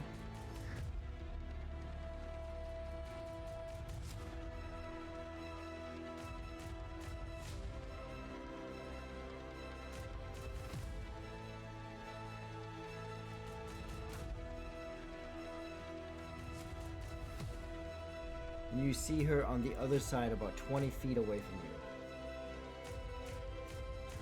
you. 20 feet. How much movement do I have? That's 10, 10. You have 10 feet left.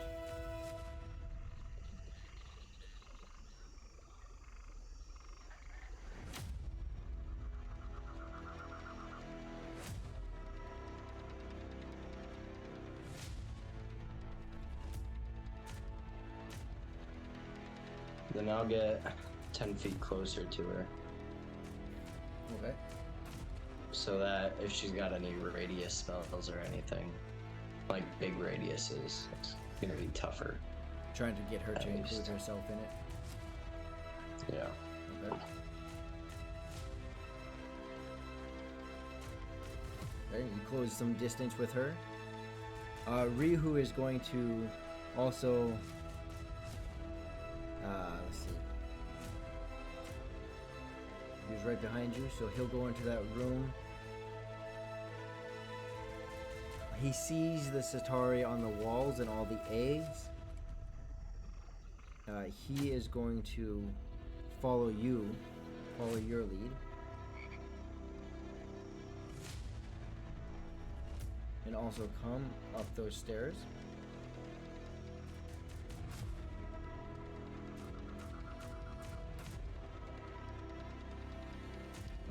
And get some Could I dis- shoot? What's up? Could I shoot her with a short bow, or is it way too close? Because it just says the range increment is 60 feet.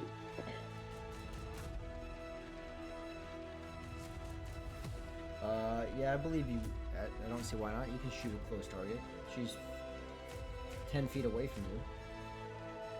Okay. Then I'll just do that and get a little extra damage in there. Or try. So you're gonna take a shot at her. Yeah.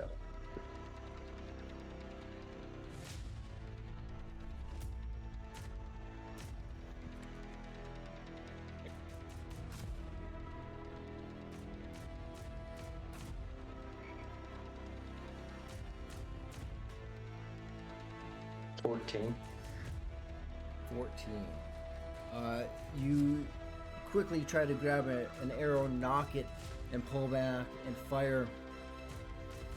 But your aim is slightly off as the arrow flies by her side. Rihu's up, Vantalord. Okay. Well, I said I was gonna run up and that way I could be up and with her and these guys. Just because it's not being displayed, I just want to make sure I say it. Did you want to stay on the level with the eggs and the Satari, or go all the way up? I'm going all the way up. I All was the way already up. on the 3rd floor, so. Yep. And that's where the Satari are located. Okay. 4th floor. You're on the 4th floor. That's where the eggs are. Or you're on the 3rd. You're right. You go up to Yep. the 4th. That's where the eggs are. That's 10 feet. Do you want to keep going up or stay on that floor? I'm going all the way up. All I the way got up. 20 feet of movement. I'm going after this orc. So you can get to the... Because you're here, you can get then over here to the base of those stairs with your 20 feet. If you want to use your dash, you can get all the way up. I'm getting all the way up. All the way up, okay.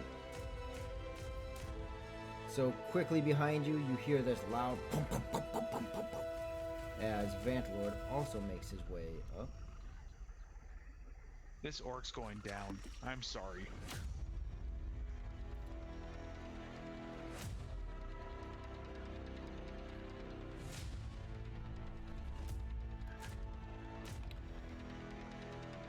And Out of Jubilee, curiosity, yeah. when we came up, is there a door to close the top so that nothing else comes out? So it's a staircase. It's misrepresented here. It's a staircase, but there is no door. I was Yeah. asking. Yep. Figured why not. Absolutely. Cricket and Jubilee, you both went already, right? I haven't gone yet. Okay, Cricket. No, not this round. Okay, both of you go ahead.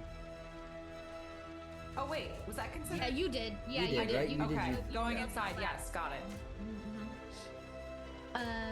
All right. Well, same thing. The dogs are gonna try and bite the zombies in front of them, and I'm gonna try and hit mine with the staff. So, Okay. roll for the dogs first. So, in like the order we've been going, like left to right, is 18, 8, and 7. Okay. First one hits, second one hits, and the third one, Bear. Bear, just misses with a 7. Okay.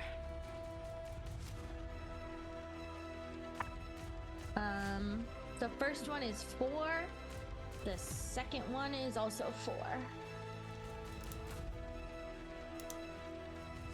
They're getting more feral the more rotten flesh that they eat. Okay. And then I'm gonna try and hit the one in front of me with my staff. Okay. That is a 16 to hit. 16 hits. Okay. And that is 5 points of damage. 5 points. You swing your staff, and you hit it square in the skull, as the face just kind of just shapes around it, as this wet paper-like substance. All these tendons just kind of bend and break around your staff. This is worse than plucking a chicken.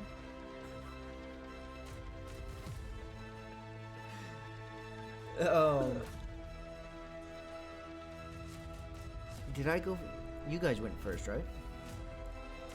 No, we lost. Okay, so top of the order. That's right. Initiative. That's right. So Jubilee or Cricket, roll for initiative. You got this, Julie. You should after No, I that. don't. It's a 1. Oh, I got it too. Oh my gosh. All right. So let's start down here with these zombies. From left to right, the zombie will continue to just try to grab a hold of this dog and continue to try to bite at its neck and eat it with a 15 to hit Yeah. and 6 points of damage. Ooh, that dog is dead. And what does it look like when your summoned dogs disappear? I think as soon as they drop in hit points, they just like sort of dissipate into magical energy like nature. All right. So with the disappearing of this creature, the zombie doesn't even have a thought to give it a second thought, as it will then take its movement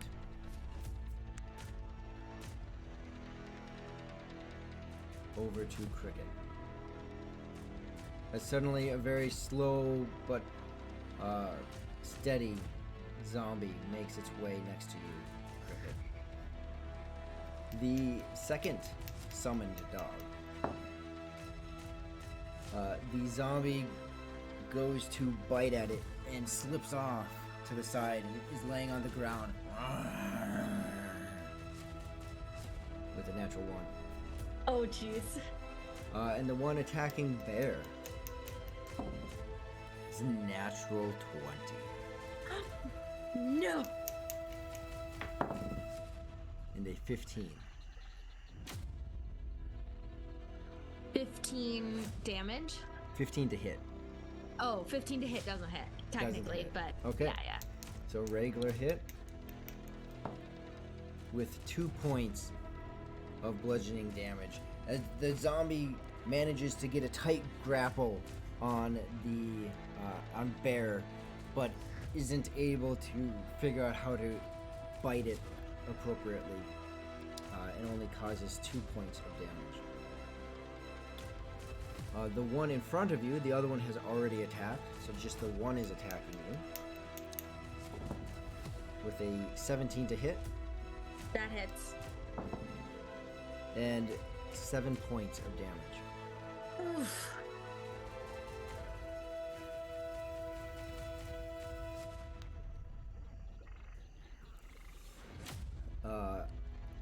Up on top,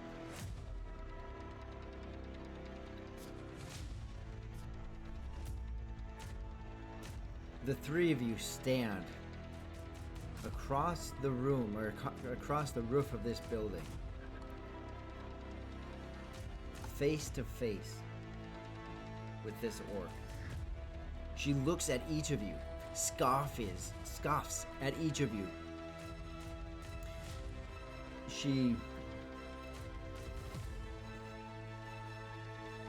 As she begins to again spin her hands,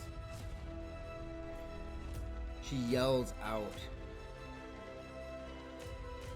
"You pestilent fools! You don't even know what stands in front of you. I am a god.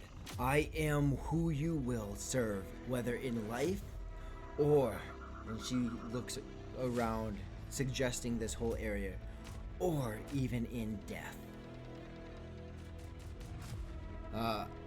She goes, "You, like all those others, like all the others that just think they can wipe us out, like all the others, just like my father dealt with, you will die and serve like all of them."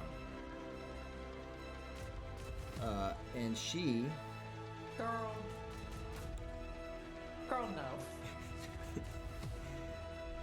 she is going to cast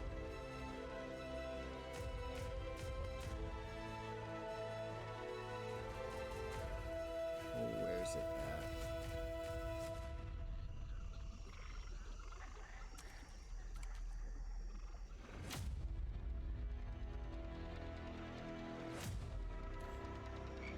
I have just a super quick question. Yeah.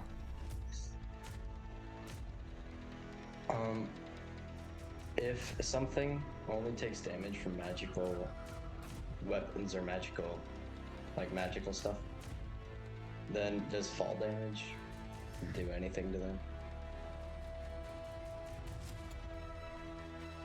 I don't know. Good question.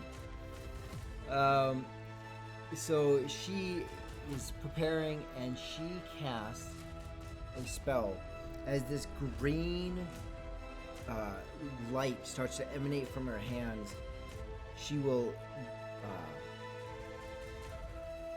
oh man, where's she casting it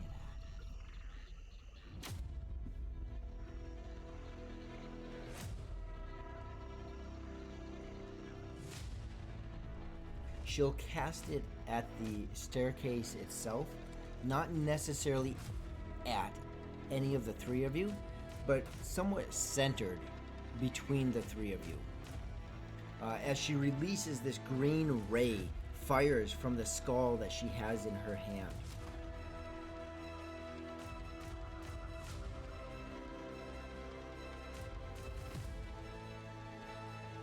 And she will strike the ground in front of, or between the three of you. As she does, the ground itself, the top of this building, begins to crumble and shake as it does a ton of damage. Is that to the staircase or to the ground near us? To the ground you're on, the staircase, like the whole kind of general area, it strikes the whole area, and it is causing. What's up? Well, oh, I was just thinking because we're 10 feet away from the staircase, 10 feet away from her.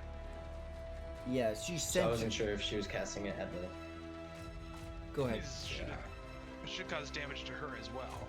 She is centering it kind of in the general area of you guys. I don't know how to explain it. Like, here's the three of you. She's purposely striking the floor, generally speaking, around you guys. Like, between you guys with a hope of having an effect. 1 second, though. I just had this.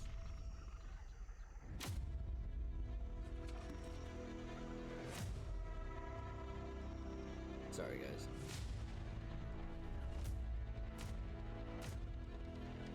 Right there.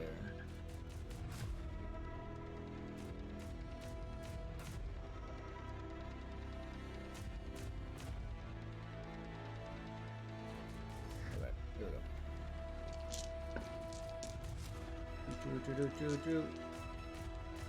1, 2, 3, 4, 5, 6.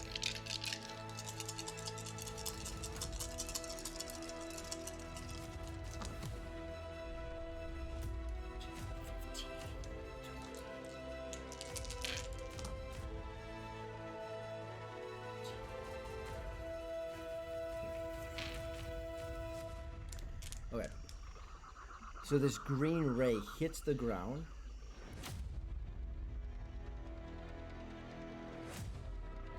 In the center of where the three of you are. Okay. When it hits the ground, when it hits the flooring, the floor begins to shake and break. Each of you can make a dexterity save. You can tell that she initially fired at the ground to destroy the ground under you, the flooring under you. And it was an immensely powerful attack that hit. So go ahead and make a dex save to see if you can avoid falling. And I'll make Rihu's.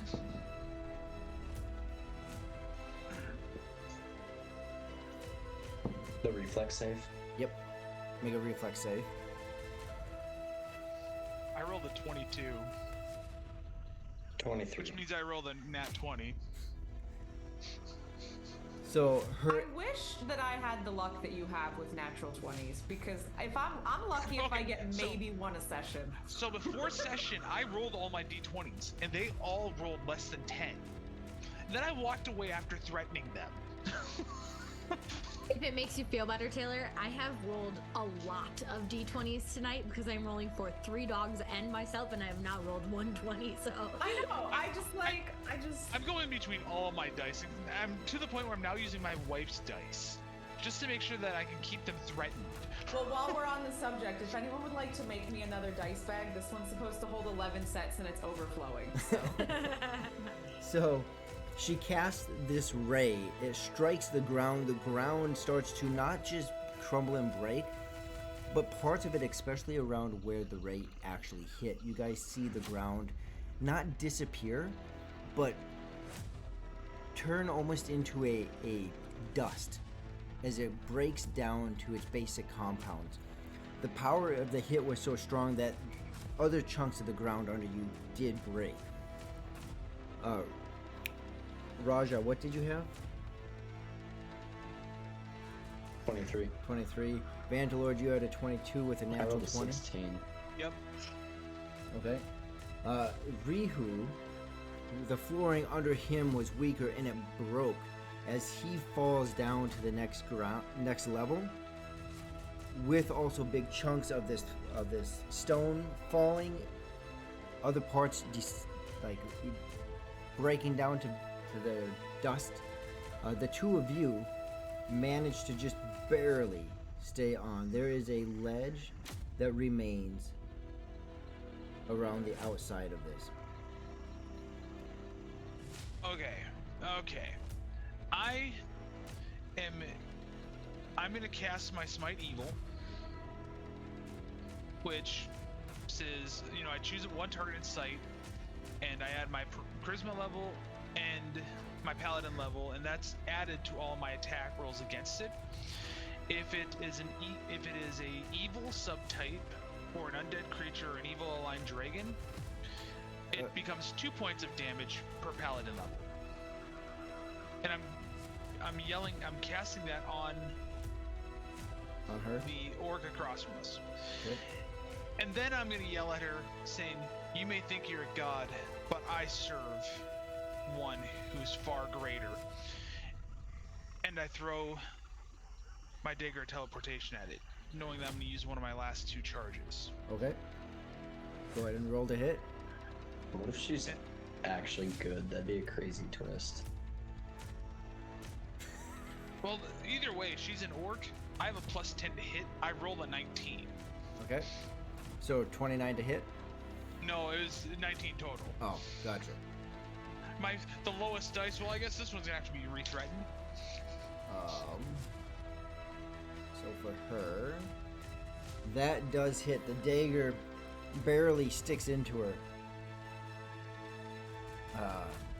And there you are, dagger in hand, and in her shoulder. Good. Okay. And then my roll damage. Oh, wrong dice. Not a D8. That's my sword. My D4.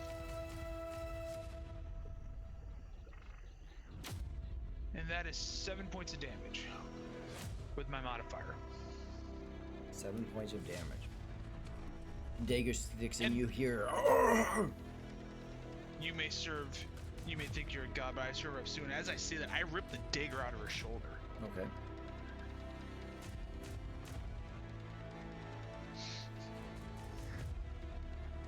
Well, we're here. Raja, you do anything? Rasha's gonna run over to the orc. Okay.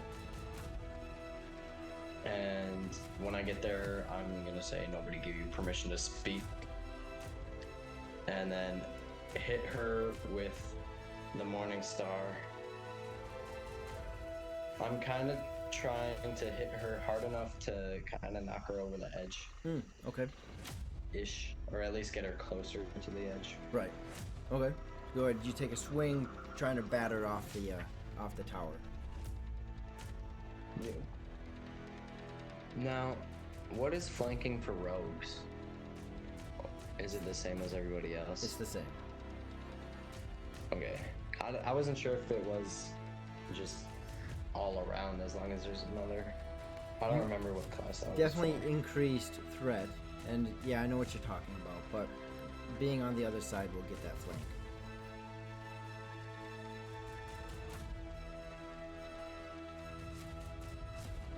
Natural 24. Natural 20. Natural 20? Yeah. Roll with again. 24 Hey, overall. Rory, I just realized my Smite Evil, because I cast it, she should have taken an extra 10 points of damage. Okay. Just so you're aware. Got it.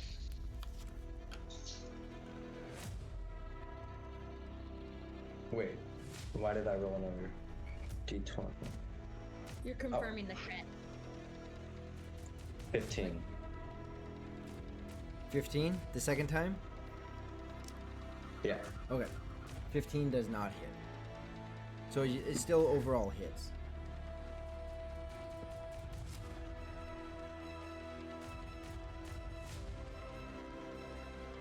Oh, that's 9 damage. 9 points of damage. clearly setting some solid blows on her. She does end up taking a couple steps back. Again, with that Smite Evil, all damage taken. So she also gets 10 extra damage because of the Smite Evil I put on. All damage so until caused she by dies, no, against all, it's all damage. I pretty much put a curse on her to kill her.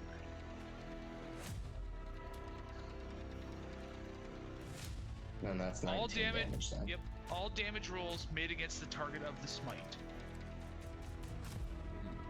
you. Okay. Like I said, I'm out with a fury right now. He says, I don't know why I'm mad. I feel like my friend died, but also I don't think they did, so I don't know what's happening. Well, I dwarves have hate an anger and I don't know where it's coming from. dwarves actually background dwarves don't like orcs. They're natural enemies. Oh, I'm so aware. It's why my first D&D character ever was a dwarf that hated orcs. Because it was basically Thorin Oakenshield's backstory, but she was a girl dwarf.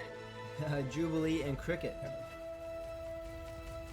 What level of this tower am I on right now? How far did I get with my 30 feet of movement? You got in to the stairs. Up. We'll call it top of the stairs. So you're top of the stairs on the second of the second floor. Okay. I will use my action to dash as far as I can get up to the top. Okay. So that would be So it should be second 60 floor, feet, 10, 20, 30. We'll call you at. You enter the room with Rihu. Okay. You see Rihu on the ground. You see some of the stones that have broken and fallen down. You see large amounts of what looks like now dirt, which is not that you know, but which is the stone that turned back into its form. You can see up. When looking up, you can see, not very clearly, but you can see that they're engaging with someone.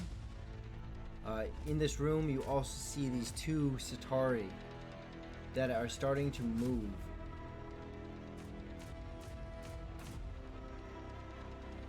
Okay. So as you entered in, you see these two different Satari. These you don't know what they are, but you see these multi-legged creatures with a weird-looking tail and a head on it.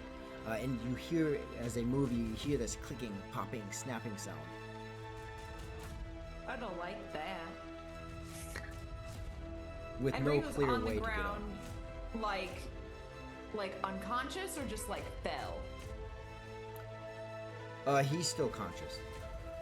Okay. All right. Well, that's all I got because I used my action. Awesome. Cricket. Yep. Just me and the dogs. The one remaining dog and bear. So I'll have the other dog and bear attacked. Oh god, the zombie sounds. Okay. Ooh, I rolled 2 19s for both of their hits, plus their bonuses. Okay, so both dogs hit. Great.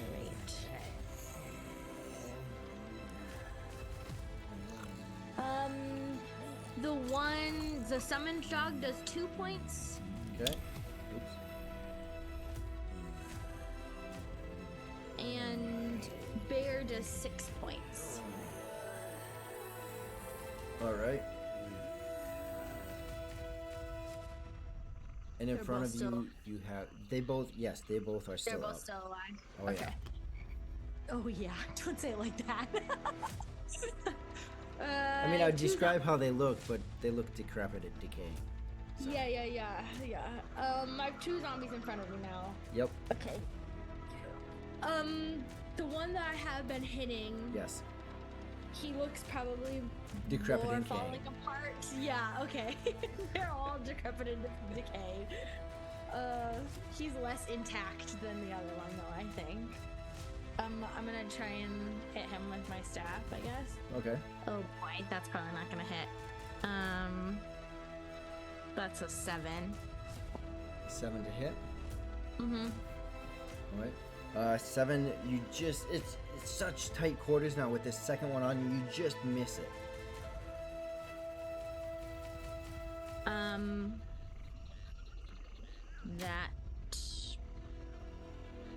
I think that's all I can really do. Yep. All right. Top of the order. Roll for initiative. Oh, is it me now? Because everybody has failed. Uh-huh. Oh, well. 3. Well, we're here. Let's start with these zombies. All right. We're dog, summon dog, bear, and then cricket.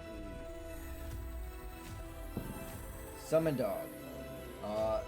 The zombie is still on his back, just unable to get up. Another natural one. Another natural one for that same zombie. That's like my 3rd or 4th natural. Yeah. That zombie, I think that one has gotten it 3 times. The other one with bear, 8 to hit. That does not hit. And then the 2 that are on you, one will, they're not smart enough to flank. So, 15 to hit for the first one, That hits. and the second one is a 12 to hit. That hits. All right, so that is 4 points and 2 points, 6 points of bludgeoning damage. Cricket is not feeling well. Uh-oh. As we move up, I fight zombies on my own, people. Don't look at me like that, Mantalore.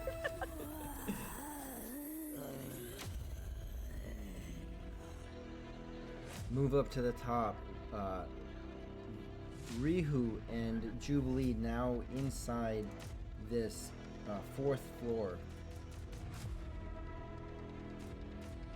Yeah, seems safe. Seems real safe.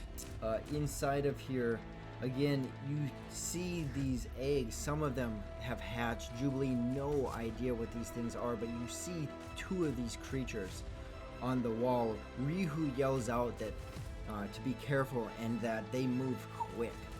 What is that? Just don't get hit by them. Back up, and he'll start to move backwards away from them. Clearly, not wanting to engage with them. Oops, that's Okay, him. okay, not you. okay. 2 of them, that as I had mentioned, the 2 that are there, will begin to move towards you. Oh no. And it is going to. They're going to move, and the first one will jump. You see it. I don't know what it's actually called, but like spring its legs and get ready to pounce. Bend its legs and pounce, and attempt to jump on Jubilee. Ugh.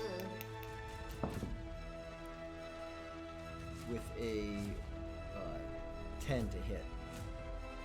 No, my armor class is an 11. The second one will follow up, making an attempt to jump on Jubilee. Oh great. The odds are not good that that will happen again. They're not. They're not. The second one hits, gets an 11. It actually got an 11. Shoot. And so that's its attack. So its attack is to jump and grapple onto your neck. You feel the legs start to wrap around and tighten around your neck as you feel it almost settling in, getting ready for something else. I hate this. I hate it. You hear Rihu yells out to everyone that Jubilee, you don't recognize his name, but he says, a Satori has got her! And it will take us to the orc up here. Uh-oh. I just came back, y'all. Please don't kill me again. She is going to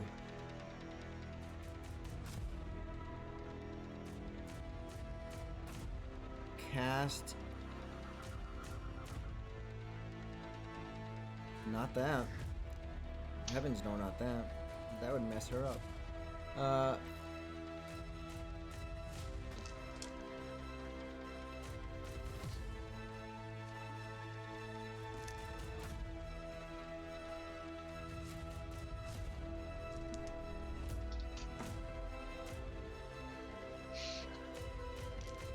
She is going to take a hand and pull it back, and as she does, this green dripping arrow will appear in front of her. And then when her hand reaches the back where the fletching would be, she'll thrust her hand forward as this arrow darts forward.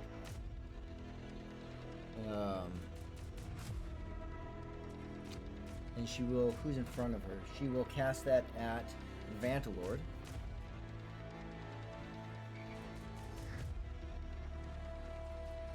And she will make a spell attack against Vantalord.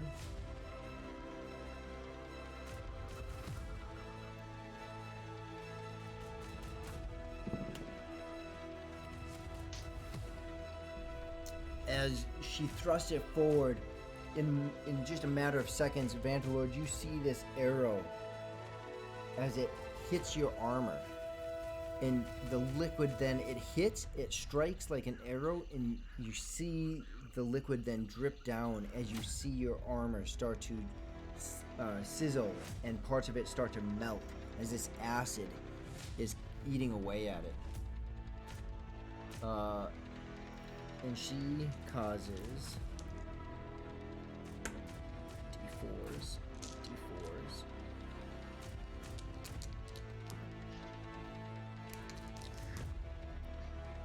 9 points of acid damage.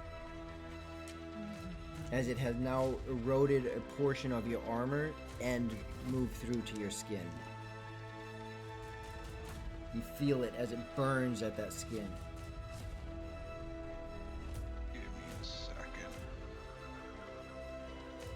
I'm kind of surprised that she didn't have to make an actual rolling attack against me, because I have an AC of 20 against her, just so you know. Cool, she still hit. She did roll to hit.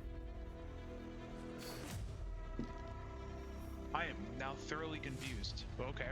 Rolled to hit like a She said- magic. She cast a spell.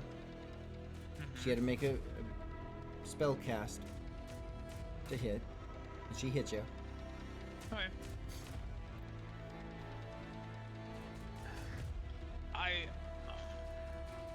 She's good at I what she look at does. her. I look at her and go, that may hurt, but if Sue is greater. And again, I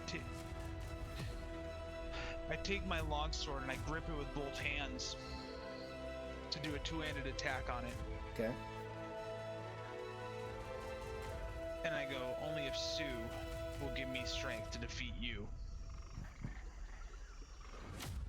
And I swing with both hands to attack. Roll to hit. Okay. So, and I have a plus 10 against her.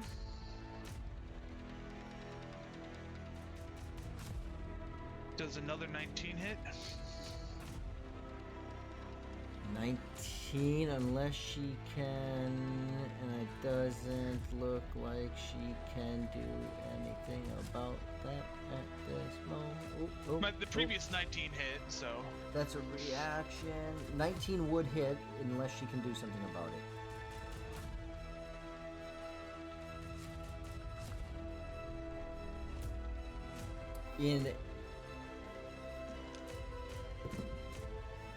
No. This time she's not able to do anything about it. That 19 does hit. Okay, so now get to roll my d10 instead of my d8. And add my strength. And 10. 9 plus 3 is 12 plus 22 points of damage.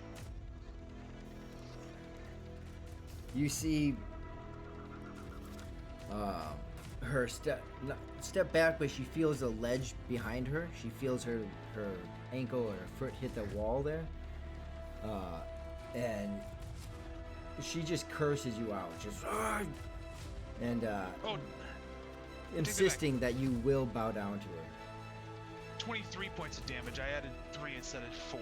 Okay. 23 points. And she is just cursing you out, insisting that you will serve her. Raj is going to baseball swing over Vantalord's head and try knocking her down. Okay. Go ahead and make your roll.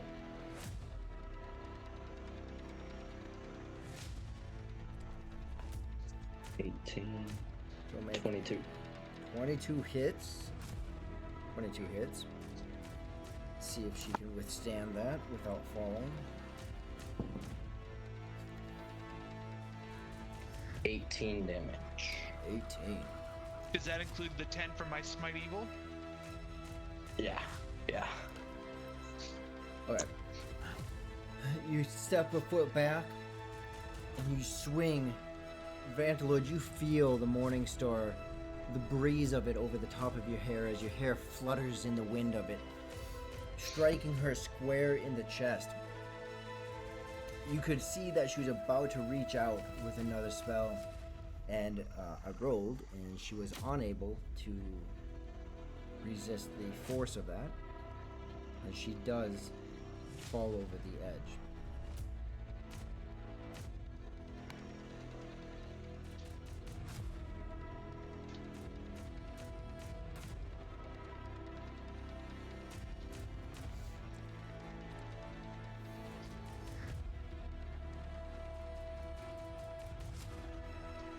Buddy, you're up. Oh, yeah. Alright. I'll run down the stairs. You're gonna.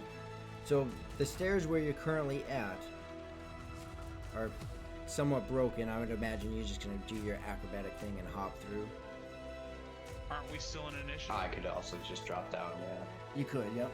He hasn't done his movement. I'm imagining you wanting to use your movement, right, Raja? Yeah. Okay.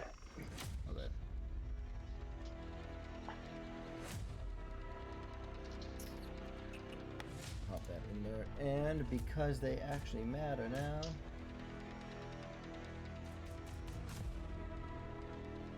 Are they that big? Jeez.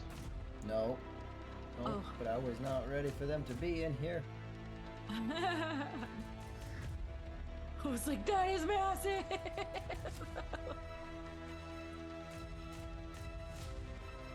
There are 2 of these Satari in here.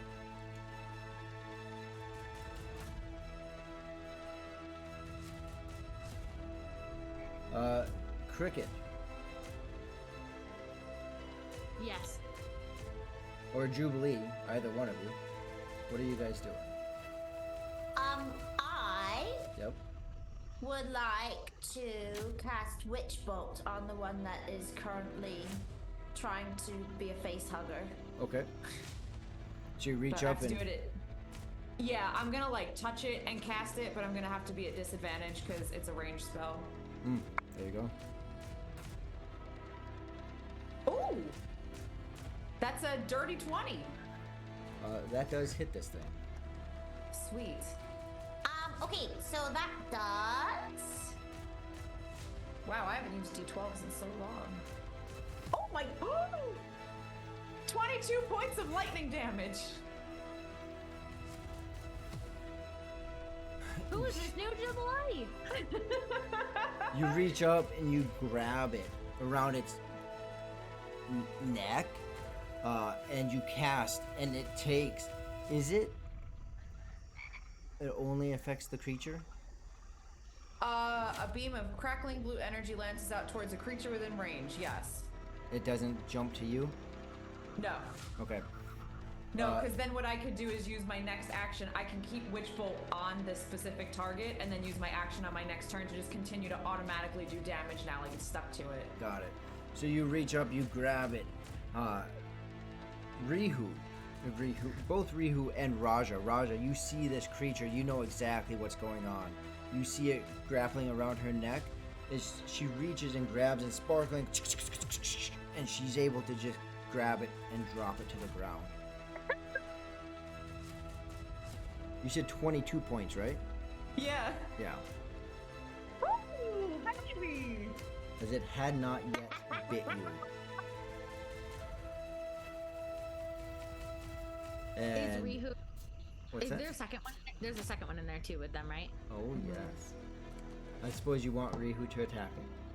I'm just asking if that's how. Yep, yep, There you go. yep. It's easy to kind of overlook that. So Rihu will make an attack. He'll go in and try to punch, make a punch at it. And that will hit. He'll step forward and take a punch, swing at it, and cause you see him hit it. He quickly steps back, and each time he's throwing out cautions, not knowing who you are, Jubilee. He's warning you about the speed and the danger if they end up biting you. Thank you. He does land a punch on it, though. That takes us to Cricket. We'll have the dogs attack or attempt to attack Okay. first. Ooh. Okay, so the summoned dog got a 19 and bear got a nat 20. Ooh. Yay, bear! Roll your damage. Do you want me to? Do I need to do? Yeah, I don't know, confirm the bear second one, and crit? then double it. Ooh. Yeah, his second one was a dirty 20. Okay. Both hit. One crits. Okay. Ooh, great rolls too. Okay, so summoned dog does 5 damage, Summon dog does 5. and then you said double. So am I doubling my roll for bear? Yeah, double your attack roll, yeah. And So then if there's a he modifier, just add the modifier. got it. Okay, so that's 9 damage that bear does.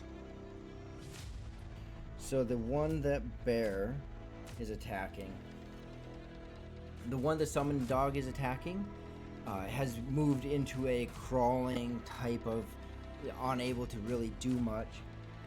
The other one, bear lands his final attack.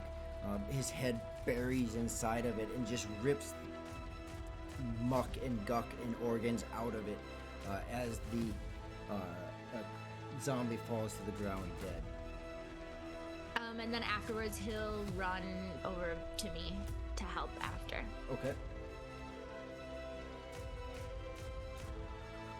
And you still have your turn. Yep. I'm gonna try and hit it with my quarterstaff. And oh, Bear wait. is smart. So the one in front. Are you attacking the one in front of you? Yeah, the one that is more damage. So you Yeah. have advantage on that one. Ooh, okay, nice. Bear comes after he attacks. He immediately comes back to you on the other side of that zombie. Bear, I think we've seen better days. I just like wipe guts off of me. We're gonna need a shower after this. I'm gonna. So that's a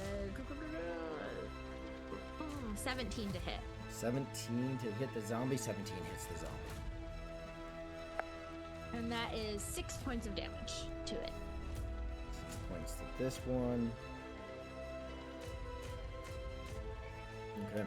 Likewise, with the summon dog, the one in front of you is now being more or less knocked down to his knees. He's having a hard time. His body, ligaments and everything, it's harder for it to move.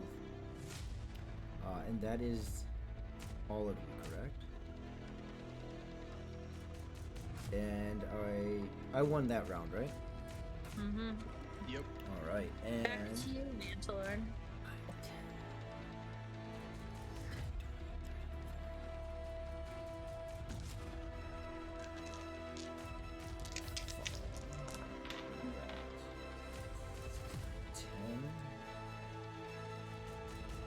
I All don't right. like when he starts counting like that. He's counting fall damage. Yep. But it's winter. I feel Actually- like we could actually, have done more it's damage fall. just keeping her up there with those +10s. Huh? I'm kind of regretting doing that because we were getting +10s on every Every little bit. Assuming she's dead. We are assuming she's dead, that she still doesn't have the plus 10 damage. Oh, that's true, because then it'd be plus 10 fall damage. That's a So lot of damage. Vantalord, you are at the top. Yep. Rihu, Raja, and the new Jubilee are on the 4th floor with multiple unhatched eggs. A fair amount, but yet unknown amount of hatched eggs, and at least 2 of these Satori in this room. One, because Jubilee killed one. Yeah, there's still 2 in there, just one's dead. Dead orcs and goblins around, zombies falling to the ground, and 2 zombies still around Cricket herself, with one still out there with the summoned dog. That is where we leave off. So Today. how many? You said we have Oh boy. how many zombies are still up? 3, There are still 3. All right, 3. 1 with the dog and zombies. 2 with Cricket. Mm-hmm. 2. Sorry, I'm just typing it up for my notes. And we know we have 1 Satari still, at Yep. least 1 known. Yep. I mean, all the eggs could hatch next time for all we know, right? Well, we don't want that. And that is where we end today, and we can go ahead and move into the MVP of the session. We'll go like this though. We'll move into MVP of the session and then into our raid. Something that Kurt has shown me. So after you guys do your stream MVP, you've played multiple sessions now. Name something, whether it actually happens or not, but do name something that you would like to see happen in the next 3 to 5 sessions. So go ahead and state why you should be stream MVP, and then something you'd like to see in the next 3 to 5 sessions. Us, the Yeah. player, or us, the character? The player. Character, just some, like he said in his example to us, perhaps it's been a long time since there's been combat. You'd like to see combat soon. Perhaps you'd like to see something else thematically, or whatever the case is. Got it, yeah. Yeah, so go ahead and basically Stars and Wishes. Little modification to your Stars and Wishes, but if anyone knows that reference, which I didn't, Stars and Wishes. I thought it was a pretty cool idea to be able to hear from you guys, as well as for We the also Mad do it Chatters on to be able to- Tuesdays. Yeah, basically. But we are still doing the stream MVP, being XP based level up. So stream MVP and then your wish.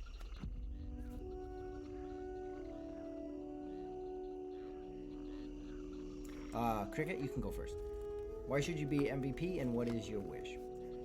Well, Cricket should be stream MVP because she immediately tried to save Jubilee, which, as far as she knows, is why that creature, new friend, maybe, isn't dead.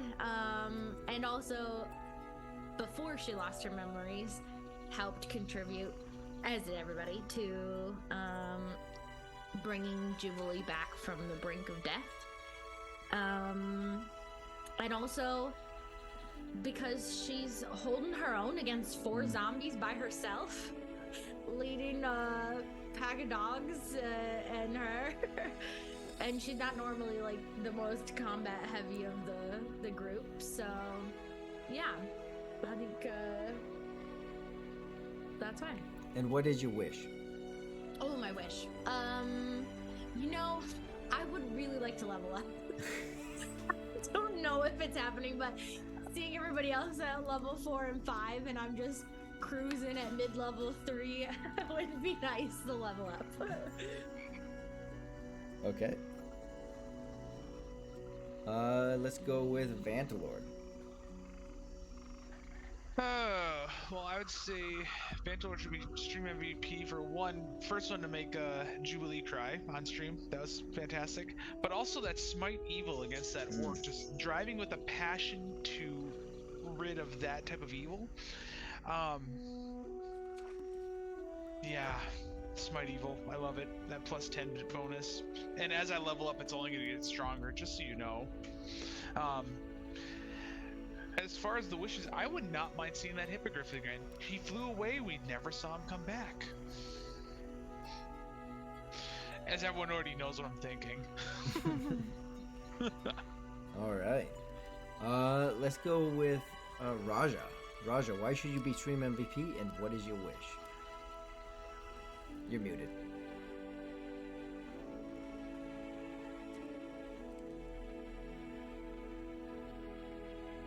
Can you hear me? Yes. Raja should be stream MVP because he burned down the door, or burned the door, which allowed Vantilord to break through it, and for knocking the witch off of the top of the tower. All right. What is your wish?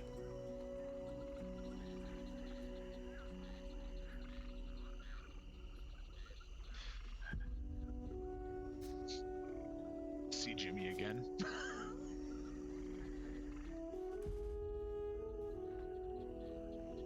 You muted again. Or you're talking quiet. I think I'd like to see some more opportunities for better gear upgrades that aren't so spendy, or high amounts of gold in the future. Either bring the cost down or give me more money. Yeah, inflation. Sorry to tell you this, Raji. If we had remembered to raid the circus, we may have actually have more gold than we do right now. I know. We should have just gone to the ticket booth. Bet you they didn't take the money when they were running away. And Jubilee, why should you be stream MVP, and what is your wish? Well, firstly, Jubilee should be stream MVP because she's not dead. So that's important. But Well, I cried on stream, so I don't know what that gets me, because I was a mess. Thank you guys, seriously, for all of those things are the reason that I created Jubilee, and like hearing them come to fruition as reasons that you guys find her important was like very touching. I lost it. But Jubilee should be stream MVP because now she's doing massive amounts of damage and looks like she's a member of KISS. Oh, and my wish would be to have some kind of like real encounter with the Raven Queen in her natural form somehow.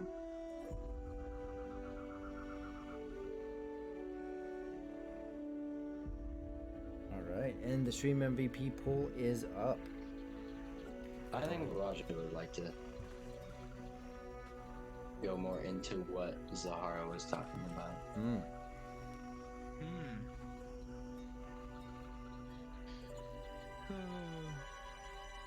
Yeah, I'm pretty sure all of us were kind of an emotional mess from that journey. Yeah, I don't think you were. I teared up too. You were not the only Yeah. one. I like had him actually falling down my face. I was like, oh no, you're on stream right now.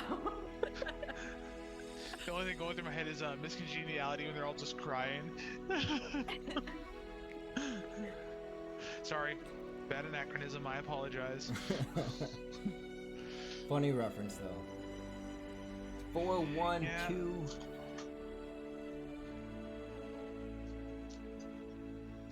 So, Cricket, I'm not sure if you saw, we had the whole Send in the Clowns, but your song is now Send in the Hounds. Yeah, send in the hounds.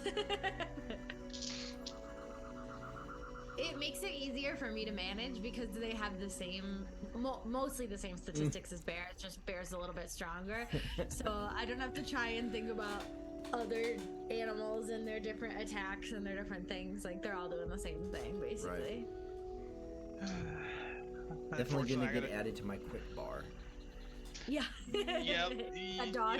Yep. Well, honestly, it helps because if Bear separates from me too, it'd Yeah. be easy for him to Move be out. there. Yep. Yeah, my poor dog like Bear. I have to bring him to the vet this week again. More mouth issues. Aww. Just moments left in the vote, and then we'll raid. And Jubilee. It goes to Jubilee. We everybody. have stream MVP. Jubilee's so powerful now. Oh, it, All the casting. Yeah. Can y'all tell I thrive as a warlock? I love it. I love it. And we will go ahead and raid into Jay, so stay with us as we raid and support Lord Gazumba, Jay, good friend of the stream.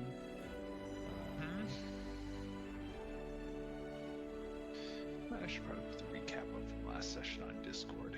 And we hope you all have a wonderful week, a wonderful time. Be good to one another, and see you Holiday. Hey, in 4 Enjoy weeks. the Merry holiday, Christmas. everybody. Be Yeah. safe. Yeah. as the raid's going on, if you're watching and have not followed, if you followed and not subscribed, if you have subscribed and your subscription has lapsed, and finally, if you're currently subscribed and not part of our fantastic Discord community, we have one question for you tonight. What are you doing? That was the best you've ever done. That That is. That was bad. pretty spot on. That was good. Uh, That. Stay tuned to our Discord for the upcoming streams that we'll be having. And as far as Ford goes, Ford will be back in 4 weeks. We will not be streaming New Year's Eve. So see you in 4 weeks for Ford. But stay tuned on Tuesdays and Wednesdays for all the other regularly streamed wonders. Have a wonderful week, everyone. We left you guys in a good spot where you know if Jubilee's alive or dead, so I guess that's... There's that. The Makes 4-week us break happy. is not so bad. She still might just die still, but Hey, no! yeah, Hey, everyone. It'd been funny if you just left the fireball coming and it just kind of